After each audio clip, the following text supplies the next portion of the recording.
ഇന്നത്തെ നമ്മുടെ വിഷയത്തെ ആധാരമാക്കി നാം പലപ്പോഴും കേട്ടിട്ടുള്ളൊരു വിഷയമായിരിക്കാമെങ്കിലും ഒരു ഉദാഹരണം പറഞ്ഞ് ആരംഭിക്കണമെന്ന് വിചാരിക്കുകയാണ്. നമുക്കറിയാം, ഡാവിഞ്ചി എന്ന് പറയുന്ന വലിയൊരു ആർട്ടിസ്റ്റ് ഉണ്ടായിരുന്നു. അദ്ദേഹമാണ് ഈ വത്തിക്കാനിലെ വത്തിക്കാൻ ബസിലിക്കയും മറ്റു പലതും അവർ പടങ്ങൾ വരച്ച് ബൈബിൾ ചിത്രകഥകൾ ആ കാലങ്ങളിൽ പള്ളികളൊക്കെ വരയ്ക്കുമായിരുന്നു. എൻ്റെ ചെറുപ്പത്തിൽ ഞങ്ങളുടെ ചേന്നഗിരിപ്പള്ളി ഇടവകയിൽ ഇതുപോലെ മധുവായോട് ചേർന്നുള്ളതായ സീലിങ്ങിൽ പിതാവിൻ്റെയും പുത്രൻ്റെയും പരിശുദ്ധാത്മാവിൻ്റെയൊക്കെ രൂപം എന്ന് പറഞ്ഞാൽ പരിശുദ്ധാത്മാവ് പ്രാപ പോലെ നിൽക്കുന്നതും പിതാവായ ദൈവത്തിൻ്റെ സാന്നിധ്യമൊക്കെ ഇങ്ങനെ വരച്ചു വെച്ചിട്ടുണ്ടായിരുന്നു. അന്ന് വരമൊഴിയിൽ കൂടി അതെല്ലാം വെളിപ്പെടുത്തുന്നൊരു കാലമാണ്. അങ്ങനെ ഒരു സമയമാണ് അദ്ദേഹം തിരുവത്താഴ് സുശ്രൂതത്തിൻ്റെ ലാസ്റ്റ് സപ്പർ അത് വരച്ചുകൊണ്ടിരിക്കുന്ന സമയത്ത് 12 ശിഷ്യന്മാരെയും യേശുവിനെയും വരയ്ക്കാൻ വേണ്ടി 20 വർഷക്കാലം തൻ്റെ മനസ്സിനൊത്ത മുഖങ്ങളെ തേടി നടന്നെന്നാണ് പറയുന്നത്. അതിൽ യൂദായുടെ മുഖത്തിലുള്ള ഒരാളെ കണ്ടുപിടിക്കാൻ 20 വർഷമായിട്ട് സഞ്ചരിച്ചുകൊണ്ടേയിരുന്നു. അങ്ങനെ ഓരോരുത്തരെയും കിട്ടി, അതെല്ലാം വരച്ചു. അവസാനം യൂദായും കിട്ടി. അങ്ങനെ വരച്ച ആ തിരുവത്താഴ് ശുശ്രൂഷയിൽ യേശുവിൻ്റെ കയ്യിലൊരു കാസായ ഉണ്ടായിരുന്നു. താനിങ്ങനെ നമ്മുടെ പള്ളികളിൽ കാണുന്ന പോലെ കാസായിൽ കൂടെ ഈ കുർബാന കൊടുക്കുന്ന സമയത്തിൽ കാസ ഇങ്ങനെ ഉയർത്തിപ്പിടിച്ച് നിൽക്കുന്നു. അപ്പോൾ ഡാവിഞ്ചിയുടെ ഏറ്റവും അടുത്ത മറ്റൊരു വലിയൊരു ആർട്ടിസ്റ്റും സുഹൃത്തും തൻ്റെ ഈ ചിത്രരചന കണ്ടിട്ട് താൻ പറഞ്ഞു, ഇതിൽ ഏറ്റവും ഹൈലൈറ്റ് ചെയ്ത് നിൽക്കുന്നത് അല്ലെങ്കിൽ ഉയർത്തപ്പെട്ട് നിൽക്കുന്നത് ആ യേശുവിൻ്റെ കയ്യിലിരിക്കുന്ന കാസയാന്ന് പറഞ്ഞു. യേശുവിൻ്റെ കയ്യിലെ കാസയാണ് ഈ പടത്തിൽ ഏറ്റവും അധികം ശ്രദ്ധിക്കപ്പെട്ട വിഷയം. ഉടനെ ഡാവിഞ്ചി ഒരു ബ്രഷ് എടുത്ത കാസായ ചിഹ്നം ഭിന്നം കുത്തി വരച്ചു കളഞ്ഞു. മറ്റൊരു തടഞ്ഞു. എന്ത് വൃത്തികേടായി കാണിക്കുന്നത്, നിനക്കെന്നെ പ്രാന്താണോ എന്ന് ചോദിച്ചു. അപ്പോൾ ഡാവിഞ്ചി പറഞ്ഞു, എൻ്റെ ചിത്രത്തിൽ യേശു ക്രിസ്തുവിനല്ലാതെ മറ്റൊന്നിനും അമിത പ്രാധാന്യം ഉണ്ടാകാൻ പാടില്ല. അതുകൊണ്ട് ഈ ചിത്രത്തിൽ ഇനി കാസ വേണ്ട. വളരെ ചിന്തിക്കാൻ പറ്റിയതായൊരു വിഷയമാണ് യേശു ക്രിസ്തു എന്ന് പറയുന്ന അനുഭവം. അതാണ് ഫിലിപ്പിയ ലേഖനത്തിൽ 3-ാം അധ്യായത്തിൽ 7 മുതൽ ഇങ്ങോട്ട് വായിച്ചു വരുമ്പോൾ അപ്പോസ്തലനായ പൗലോസ് പറയുന്നു, അവനിലിരിക്കേണ്ടതിനും അവനെയും അവൻ്റെ കഷ്ടാനുഭവ കൂട്ടായ്മയും പുനരുത്ഥാനത്തിൻ്റെ ശക്തിയെയും അനുഭവിച്ചറിയേണ്ടതിനും. അതിന് മുമ്പ് പറയുന്നു, പിൻപിലുള്ളതിനെ മറന്ന് മുൻപിലേക്ക് ആഞ്ഞുകൊണ്ട് ക്രിസ്തുയേശുവിൻ്റെ പരമയുടെ ലാക്കിലേക്ക് ഓടുന്നതാണ്. അപ്പോൾ നമ്മുടെ ജീവിതത്തിലും ഏറ്റവും അമിത പ്രാധാന്യമായി കൊടുക്കേണ്ടത് ജീസസ് ക്രൈസ്റ്റാണ്. യേശു ക്രിസ്തു എന്ന് പറയുമ്പോൾ നമ്മൾ കാണുന്ന രൂപം മാത്രമല്ല, യേശുവുള്ളൊരു അനുഭവമാണ്. ആ യേശുവിനെ നമ്മൾ ഏറ്റവും പ്രാധാന്യമായി നമ്മുടെ ജീവിതത്തിൽ ഉയർത്തി കാണിച്ചുകൊണ്ടിരുന്നാൽ അതിൻ്റെ അനുഗ്രഹം നമുക്കാണ്. കാരണം യേശു പറയുന്നു, ഞാൻ തന്നെ വഴിയും സത്യവും ജീവനുമാവുന്നു. യേശു വചനമാവുന്നു, യേശു വാതിലാവുന്നു. അങ്ങനെ പല കാര്യങ്ങൾ പറയുന്നുണ്ട്. യേശു പുനരുത്ഥാനവും ജീവനുമാവുന്നു. അപ്പോൾ യേശുവിൻ്റെ വചനങ്ങളെ നമ്മൾ വാഗ്ദത്തങ്ങളെ സ്വീകരിക്കും തോറും നമ്മളിൽ പ്രതിരോധം കൂടി ഏത് കാര്യങ്ങളെയും പ്രതിരോധിക്കാനുള്ള കൃപ ലഭിക്കുകയും പോസിറ്റീവ് ആൻഡ് പ്രോഗ്രസീവായ കാര്യങ്ങൾ ചെയ്യുവാൻ നമുക്ക് സാധിക്കുകയും ചെയ്യും. അതുകൊണ്ടാണ് യോഹന്നാൻ്റെ സുവിശേഷം 14-ാം അധ്യായത്തിന് 5-ാം വാക്യത്തിൽ വായിക്കുമ്പോൾ എന്നെ കൂടാതെ നിങ്ങൾക്കൊന്നും ചെയ്യാൻ കഴിയില്ല. ഈ എന്നെ കൂടാതെ പറയുന്നത് നമ്മൾ യേശു എന്ന രൂപത്തെയല്ല കാണുന്നത്. 1 കൊരിന്ത്യർ 1-ാം അധ്യായത്തിൻ്റെ 24-ാം വാക്യം വായിച്ച് 1 കൊരിന്ത്യർ 1:24 യേശുവിനെ പറഞ്ഞു പഠിക്കുമ്പോൾ യേശു ക്രിസ്തു പവർ ആൻഡ് വിസ്ഡം. നോക്കണം, പവർ ആൻഡ് വിസ്ഡം എന്നാണ്. യഹൂദന്മാർക്ക് ഇടർച്ചയെങ്കിലും ജാതികൾക്ക് പോഷത്വമെങ്കിലും യഹൂദന്മാർക്ക് ഇടർച്ചയും ജാതികൾക്ക് പോഷത്വമെങ്കിലും യഹൂദന്മാരാകട്ടെ യവനന്മാരാകട്ടെ വിളിക്കപ്പെട്ട ഏവർക്കും ദൈവശക്തിയും ദൈവജ്ഞാനവുമായ ക്രിസ്തുവിനെ. അതാണ് ക്രിസ്തു. അപ്പോൾ കർത്താവായ യേശുവിൻ്റെ വചനത്തിലായാലും ശരി, തൻ്റെ സാന്നിധ്യത്തിലായാലും ശരി, ഈ പവർ ഓഫ് ഗോഡ്, ദൈവത്തിൻ്റെ ശക്തി തന്നിൽ വ്യാപരിച്ചുകൊണ്ടിരുന്നു. ദൈവത്തിൻ്റെ ജ്ഞാനം. യേശു അന്നത്തെ കോളേജിലോ സ്കൂളിലൊന്നും പോയിട്ടുള്ള ആളല്ല. പക്ഷേ യേശുവിൻ്റെ ദൈവജ്ഞാനം കണ്ടിട്ട് സ്കൂളിൽ പോയി പാണ്ഡിത്യമെടുത്തതായ ആൾക്കാർ പറയുന്നു, ഇവൻ്റെ ജ്ഞാനം, ഇവൻ പഠിപ്പില്ല എങ്കിലും പിന്നെ ജ്ഞാനത്തെ അവർ പൂഴ്ത്തുന്നതായിട്ട് കാണുന്നുണ്ട്. അപ്പോൾ നാം യേശുക്രിസ്തുവിനെ സ്വീകരിച്ചു കഴിഞ്ഞാൽ നമുക്കറിയാം ആ ജ്ഞാനവും ശക്തിയും നമ്മളുണ്ടാകും. നമ്മൾ ആരെ അനുകരിക്കുന്നോ, ആരെ ആരാധിക്കുന്നോ, അവരുടെ സ്വഭാവം നമുക്കുണ്ടാകും. Cricket പ്ലെയർമാരെ, cinema നടന്മാരെയൊക്കെ അനുകരിക്കുന്നുണ്ടല്ലോ. അവർ വയ്ക്കുന്ന പോലെ മീശ വയ്ക്കും, അവരുടുക്കുന്ന പോലെ ഡ്രസ്സ് ഇടും. ഇങ്ങനെ അവരുടെ സ്വഭാവത്തോട് ഇവർ അനുരൂപരാകുന്ന പോലെ തോന്നുന്ന പോലെ നാം ദൈവത്തെ, യേശുവിനെ നാം സ്വീകരിച്ചു കഴിയുമ്പോൾ ആ യേശുവിൻ്റെ സ്വഭാവങ്ങൾ, അതാണ് ഒന്നാമത് പവർ, ദൈവശക്തി, മറ്റൊന്ന് ദൈവജ്ഞാനം ആയ ക്രിസ്തു. അപ്പോൾ അതുകൊണ്ടാണ് യേശുവിനെ നമ്മൾ ഏറ്റവും പ്രാധാന്യതയോടെ, യേശു പറഞ്ഞു എന്നെ കൂടാതെ നിങ്ങൾക്കൊന്നും ചെയ്യാൻ കഴിയില്ല. രണ്ടാമത് യേശു പറഞ്ഞു എന്നെ അല്ലാതെ മറ്റൊന്നിനെയും നിങ്ങൾ അധികം സ്നേഹിക്കരുത്. ഇത് സ്വാർത്ഥതയിൽ പറഞ്ഞല്ല. കാരണം യേശു ആത്മാവാകുന്നു, അത് നിലനിൽക്കുന്നതാണ്. യേശു ഉയർത്തപ്പെട്ടതാണ്, ഉയർപ്പിക്കപ്പെട്ട് ഇന്നും ജീവിക്കുന്നു. യേശു ഇന്നും ജീവിക്കുന്നു. അപ്പോൾ ജീവിക്കുന്നവനായ യേശുവിനെ നമ്മൾ ഏറ്റവും പ്രാധാന്യം കൊടുത്താൽ നമ്മൾ ഒരു കാലത്ത് മരിക്കുകയില്ല. അതുകൊണ്ടാണ് എന്നിൽ വിശ്വസിക്കുന്നവൻ മരിച്ചാലും ജീവിക്കും, ജീവിച്ചിരുന്ന് വിശ്വസിക്കുന്നവൻ ആരും ഒരു നാളും മരിക്കുകയില്ല. അപ്പോൾ ഈ നാളുകളിൽ നമ്മുടെ ജീവിതത്തിൽ നമ്മൾ കണ്ടെത്തേണ്ടത് ജീസസിനെയാണ്.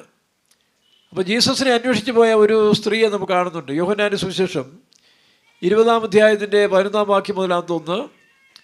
ഉയർത്തെഴുന്നേറ്റ യേശുവിനെ, അല്ലെങ്കിൽ ക്രൂശിക്കപ്പെട്ട യേശുവിനെ ക്രൂശിച്ചതുകൊണ്ട് ഭയം പിടിച്ചവരായ ശിഷ്യന്മാർ ഭയന്ന് ഒളിച്ചിരിക്കുകയാണ്. കാരണം അവർക്ക് ശക്തിയില്ല. റോമൻ ഗവൺമെൻറ് യേശുവിനെ ക്രൂശിച്ചെങ്കിൽ ഞങ്ങളെയും ക്രൂശിക്കും, പേടിച്ച് വിറച്ച് ശിഷ്യന്മാരെല്ലാം ഇരിക്കുമ്പോൾ ഒരു സ്ത്രീ അതിരാവിലെ യേശുവിൻ്റെ കല്ലറയ്ക്കലെത്തി. ഒരു പേടിയുമില്ല. അതാണ് തികഞ്ഞ സ്നേഹം ഭയത്തെ പുറത്താക്കുന്നു.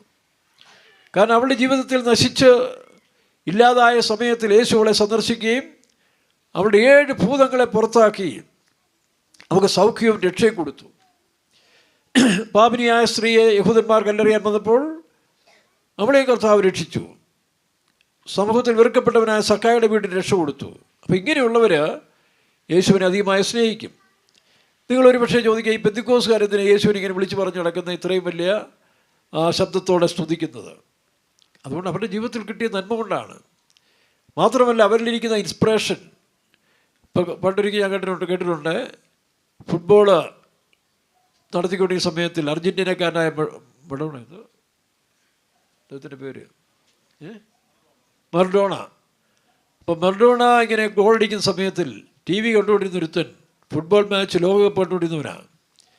ആ സ്പിരിറ്റിൽ പുള്ളി 4 മണിക്കൂർ ഒരു അടിയടിച്ചു, ഒരു ഗോൾ അടിച്ചതാണ്. പക്ഷേ TV പൊട്ടിത്തെറിച്ചു പോയി.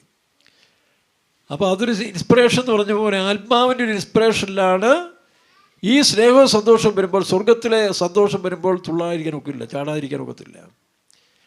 അത് ഒരു ആത്മീയ അനുഭവമാണ്. അതുകൊണ്ടാണ് ആദിമ നൂറ്റാണ്ടിൽ അവരെ വീഞ്ഞു കുടിച്ചവരെന്ന് വിശേഷിപ്പിച്ചിരുന്നത്. അപ്പോൾ ഈ ഒരു സന്തോഷം, കാരണം നഷ്ടപ്പെട്ടു പോയ സ്ഥാനത്ത് നിന്ന് മറ്റാർക്കും ഞങ്ങളെ സഹായിക്കാൻ കഴിയാതിരുന്ന സമയത്തിൽ, ഒറ്റപ്പെട്ടു പോയ സമയത്തിൽ, വെറുക്കപ്പെട്ട സമയത്തിൽ, തകർന്നു പോയ സമയത്തിൽ രക്ഷിച്ചവനായ യേശുവിനെ എങ്ങനെ സ്തുതിക്കാതിരിക്കും? അതിന് വല്ല നിയന്ത്രണമുണ്ടോ? യേശു സൗഖ്യമാക്കിയ ഒരു കുരുടൻ, അവൻ ശബത്ത് നാളിൽ സൗഖ്യമായതിന് അവനെ ത്രട്ടൻ ചെയ്തതായ പുരോഹിതന്മാരുടെ ധൈര്യത്തോട് പറയുന്നു, അവൻ എന്നെ സൗഖ്യമാക്കി, നിങ്ങൾക്കും അവനെ ആവശ്യമുണ്ടോ എന്ന് ചോദിക്കുന്നുണ്ട്. അപ്പോൾ ഈ അനുഭവങ്ങൾ പലതും പ്രാപിച്ച് പിശാചി പിടിച്ചവരും ക്യാൻസർ രോഗം ബാധിച്ചവരും മറ്റ് പലവിധ രോഗത്തിൽ നിന്നെല്ലാം സൗഖ്യമായവരും ജീവിതം തന്നെ ആത്മഹത്യയ്ക്ക് ഒരുക്കപ്പെട്ട സമയത്ത് വിടുവിക്കപ്പെട്ടവരും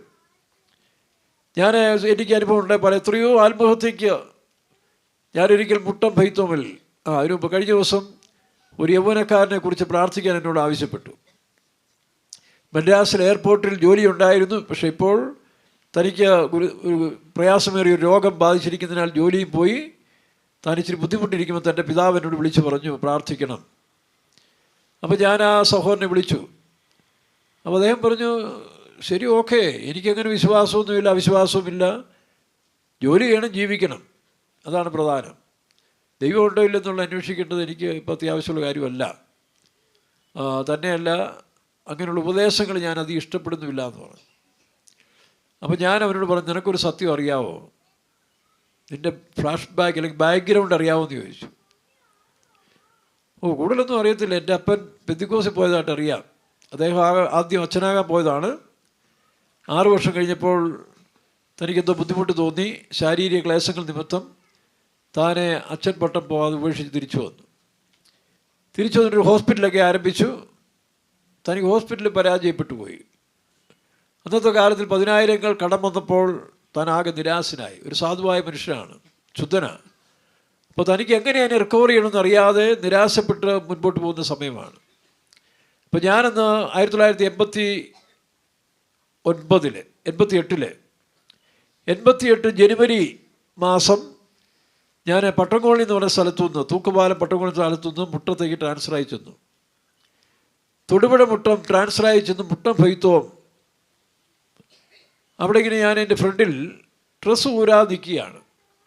1 മണിക്കൂറോളം ഞാൻ ഡ്രസ്സ് ഊരാതെ ഇങ്ങനെ എന്തോ എനിക്കൊരു ആത്മഹേമം വന്ന് ഞാനിങ്ങനെ ഡ്രസ്സ് ഊരാതെ ഇവിടെ നിൽക്കുക, അങ്ങോട്ടും ഇങ്ങോട്ടും നടക്കുക. അപ്പോൾ എൻ്റെ കണ്ണിൽ ശ്രദ്ധയിൽപ്പെട്ട ഒരു ചെറുപ്പക്കാരൻ, ഒരു സാധുവായൊരു മനുഷ്യൻ ഇങ്ങനെ അങ്ങോട്ടും ഇങ്ങോട്ടും ഒരു 3 പ്രാവശ്യം നടക്കുന്നു. അവിടെ ഒരു കോൺവെൻറ്റ് സ്കൂളുണ്ട്, കോൺവെൻറ്റുണ്ട്, ഇങ്ങേപ്പുറത്ത് ഒരു പാരലൽ കോളേജുണ്ട്, ഒരു ചെറിയ റോഡ്. ആ റോഡ് സൈഡിലാണ് നമ്മുടെ ഫെയ്ത്തോം. അപ്പോൾ ഈ ബൈ റോഡിൽ ഈ സഹോദരൻ ഇങ്ങനെ 2-3 പ്രാവശ്യം നടക്കുന്നുണ്ടപ്പോൾ എനിക്ക് സംശയം തോന്നി. ഞാൻ വിളിച്ചു, ഇങ്ങനെ വരാൻ പറഞ്ഞു. അപ്പോൾ അദ്ദേഹത്തിൻ്റെ പേര് സേവ്യർ എന്നാണ്. ഞാൻ ചെന്താ പുള്ളി വിങ്ങിപ്പൊട്ടി കരയാൻ തുടങ്ങി.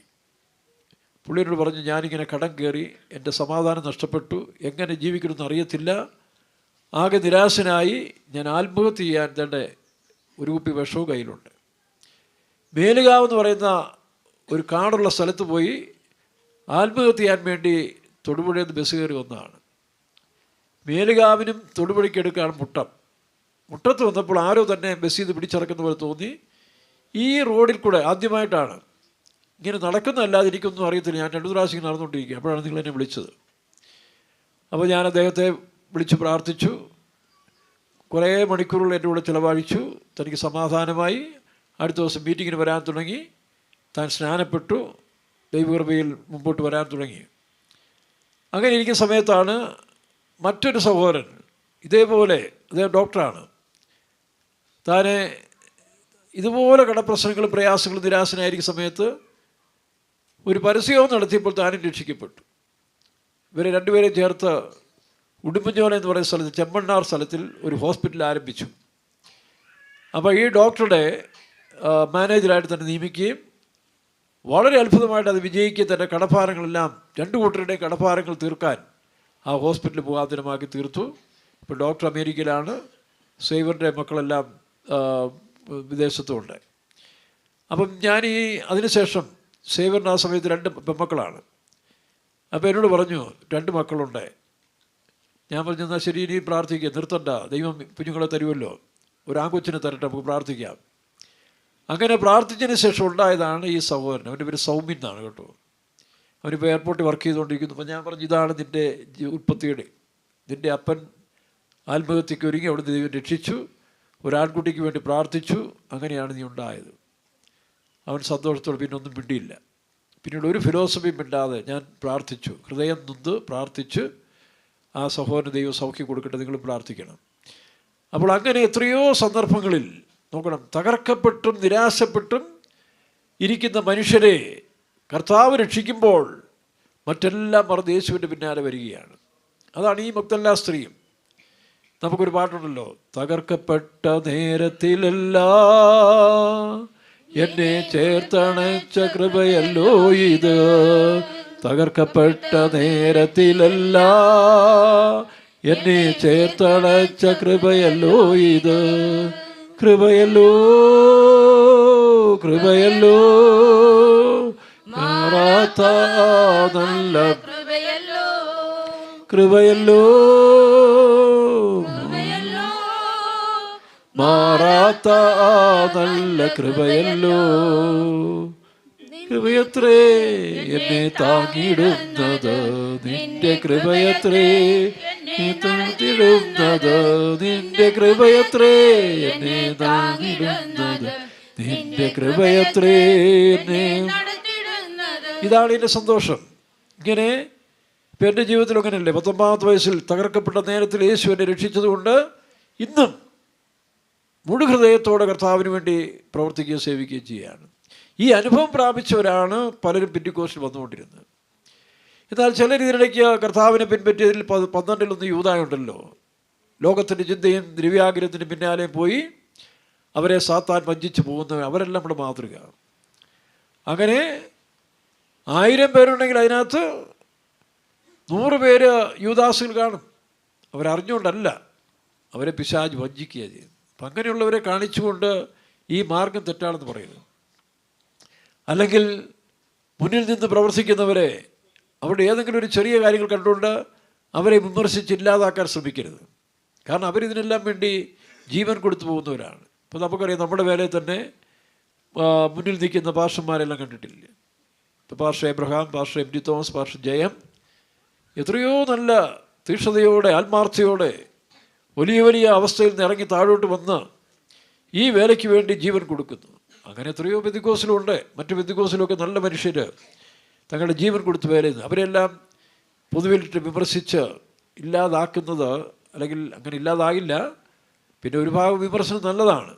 യേശുവിനെ നിന്ദിച്ചു, അപഹസിച്ചു, ക്രൂശിച്ചു, അവിടെ നിന്നാണ് അവൻ ഉയർക്കപ്പെട്ടത്. അപ്പം മുൾക്കിരീടം ആവശ്യമാണ്. മുൾക്കിരീടം ഉണ്ടെങ്കിലേ ക്രോസ് ആൻഡ് ക്രൗൺ എന്നല്ലേ, ക്രോസ് ആൻഡ് ക്രൗൺ. അപ്പോൾ ഒന്ന് തകർക്കപ്പെടുമ്പോൾ പണിയപ്പെടും. പുത്രനെ തകർക്കുവാൻ പിതാവിന് ഇഷ്ടം തോന്നി. അങ്ങനെ ഏതെങ്കിലും കാലത്ത് മറ്റുള്ളവരാൽ നാം തകർക്കപ്പെടുന്നെങ്കിൽ വിചാരിച്ചോണം, ആ തകർക്കപ്പെട്ടതിന് ശേഷം ഇനിയൊരു വലിയ പ്രവൃത്തിയുണ്ട്. നാം തോൽവി അടയുമ്പോൾ വിചാരിച്ചോണം, അതൊരു ജയത്തിന് മുന്നോടിയായിട്ട് വരികയാണ്. യേശുവും ലോകത്തിന് തോറ്റുകൊടുത്തു. അതോട് അവസാനിച്ചെടുത്തുനിന്നാണ് ഉയർത്തുന്നേറ്റ യേശു തൻ്റെ പ്രവൃത്തി ആരംഭിച്ചത്. ആകയാൽ അങ്ങനെ നിന്ദിക്കപ്പെട്ടും തകർക്കപ്പെട്ടും വരുന്നവർക്ക് യേശുവിൻ്റെ രക്ഷ പ്രാപിക്കുമ്പോൾ അവർക്ക് വലിയ സന്തോഷമുണ്ടാകും. അവർക്ക് ഭയമില്ല. അവർക്ക് സാത്താന്യ ലോകത്തെ ഭയപ്പെടാതെ ജയശാലിയായ യേശു അവരുടെ ഹൃദയത്തിലിരിക്കുന്നതുകൊണ്ട് ആ യേശുവിനെ വഹിച്ചുകൊണ്ടുള്ള യാത്രയാണ്. അങ്ങനെയുള്ളവർക്ക് യേശുവിനെ കൂടാതെ ജീവിക്കാനൊക്കത്തില്ല. അതാണ് നമ്മൾ ഈ 3 സ്ത്രീകളെ പറ്റി അവരുടെ കരച്ചിലുമാണ് ഇന്നത്തെ ശേഷിക്കുന്ന ഭാഗം. ഒന്ന്, യോഹന്നാന്റെ സുവിശേഷം 21-ാം അധ്യായത്തിൻ്റെ 11-ാം വാക്യം മുതൽ വായിക്കാം. യോഹന്നാന്റെ സുവിശേഷം 21:11 മുതൽ.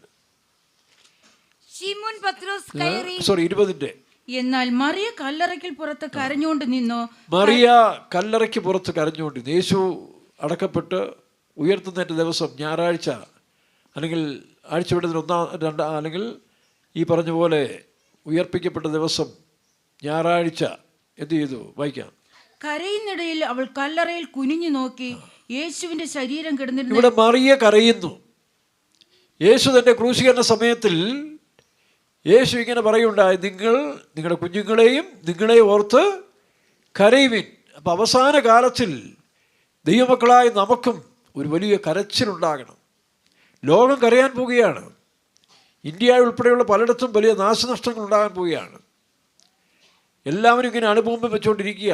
പാകിസ്ഥാൻ വടക്കേ ഇന്ത്യയിൽ അണുബോംബിടാൻ കാത്തിരിക്കുകയാണ് അവർ. അതുപോലെ ഇറാൻ, അമേരിക്ക, എല്ലാ രാജ്യങ്ങളും ഉണ്ട്. റഷ്യ, എവിടെ പ്രാന്ത് പിടിച്ച് ഏത് സമയത്താണ് ഇതെല്ലാം ഇടാൻ പോകുന്ന അറിയത്തില്ല. കഴിഞ്ഞ ദിവസം ഒരു ദർശനമുണ്ടായി. ഒരു ദൈവദാസന് വടക്കേ ഇന്ത്യയുടെ ചില സ്റ്റേറ്റുകളിൽ പാകിസ്ഥാൻ്റെ ബോംബ് വീഴുന്ന പോലെ ദർശനം കണ്ടെന്ന് പറഞ്ഞു. അങ്ങനെ നടക്കാതിരിക്കട്ടെ. അങ്ങനെ ഒരു ദർശനം കണ്ടു. വടക്കേ ഇന്ത്യയിൽ അനേകർ ദാരുണമായി ഇതിൽ മരണപ്പെടുകയും വലിയ നാശനഷ്ടങ്ങൾ ഉണ്ടാകുന്നതായിട്ട് ഒരു ദർശനം കണ്ടു. പ്രാർത്ഥിച്ചുകൊണ്ടിരിക്കുകയാണ്. അപ്പോൾ അതുകൊണ്ട് ലോകത്തിൻ്റെ വിവിധ ഭാഗങ്ങളിൽ കൂട്ടക്കരച്ചിലുണ്ടാകുകയാണ്. ഇസ്രായേലിൽ വലിയ നിലവിളി ഉണ്ടാകാൻ പോവുകയാണ്. കാരണം അതുപോലെ ഇസ്രായേലിന് വലിയ ഉപദ്രവം ഉണ്ടാകും. കുലം കുലമായി, ഗോത്രം ഗോത്രമായി അവർ വിലപിക്കാൻ പോവുകയാണ്. ഇസ്ലാമിക പണ്ഡിതന്മാർ എന്നോട് പറഞ്ഞിട്ടുണ്ട്, അവസാന കാലത്തിൽ ഇസ്ലാമിന് വലിയ ഉപദ്രവം ഉണ്ടാകും. ദജ്ജാൽ എന്ന് പറയുന്ന ഒരുത്തൻ ഞങ്ങളെ മുടിപ്പിക്കാൻ, ഇല്ലാതാക്കാൻ വരുന്നുണ്ട്.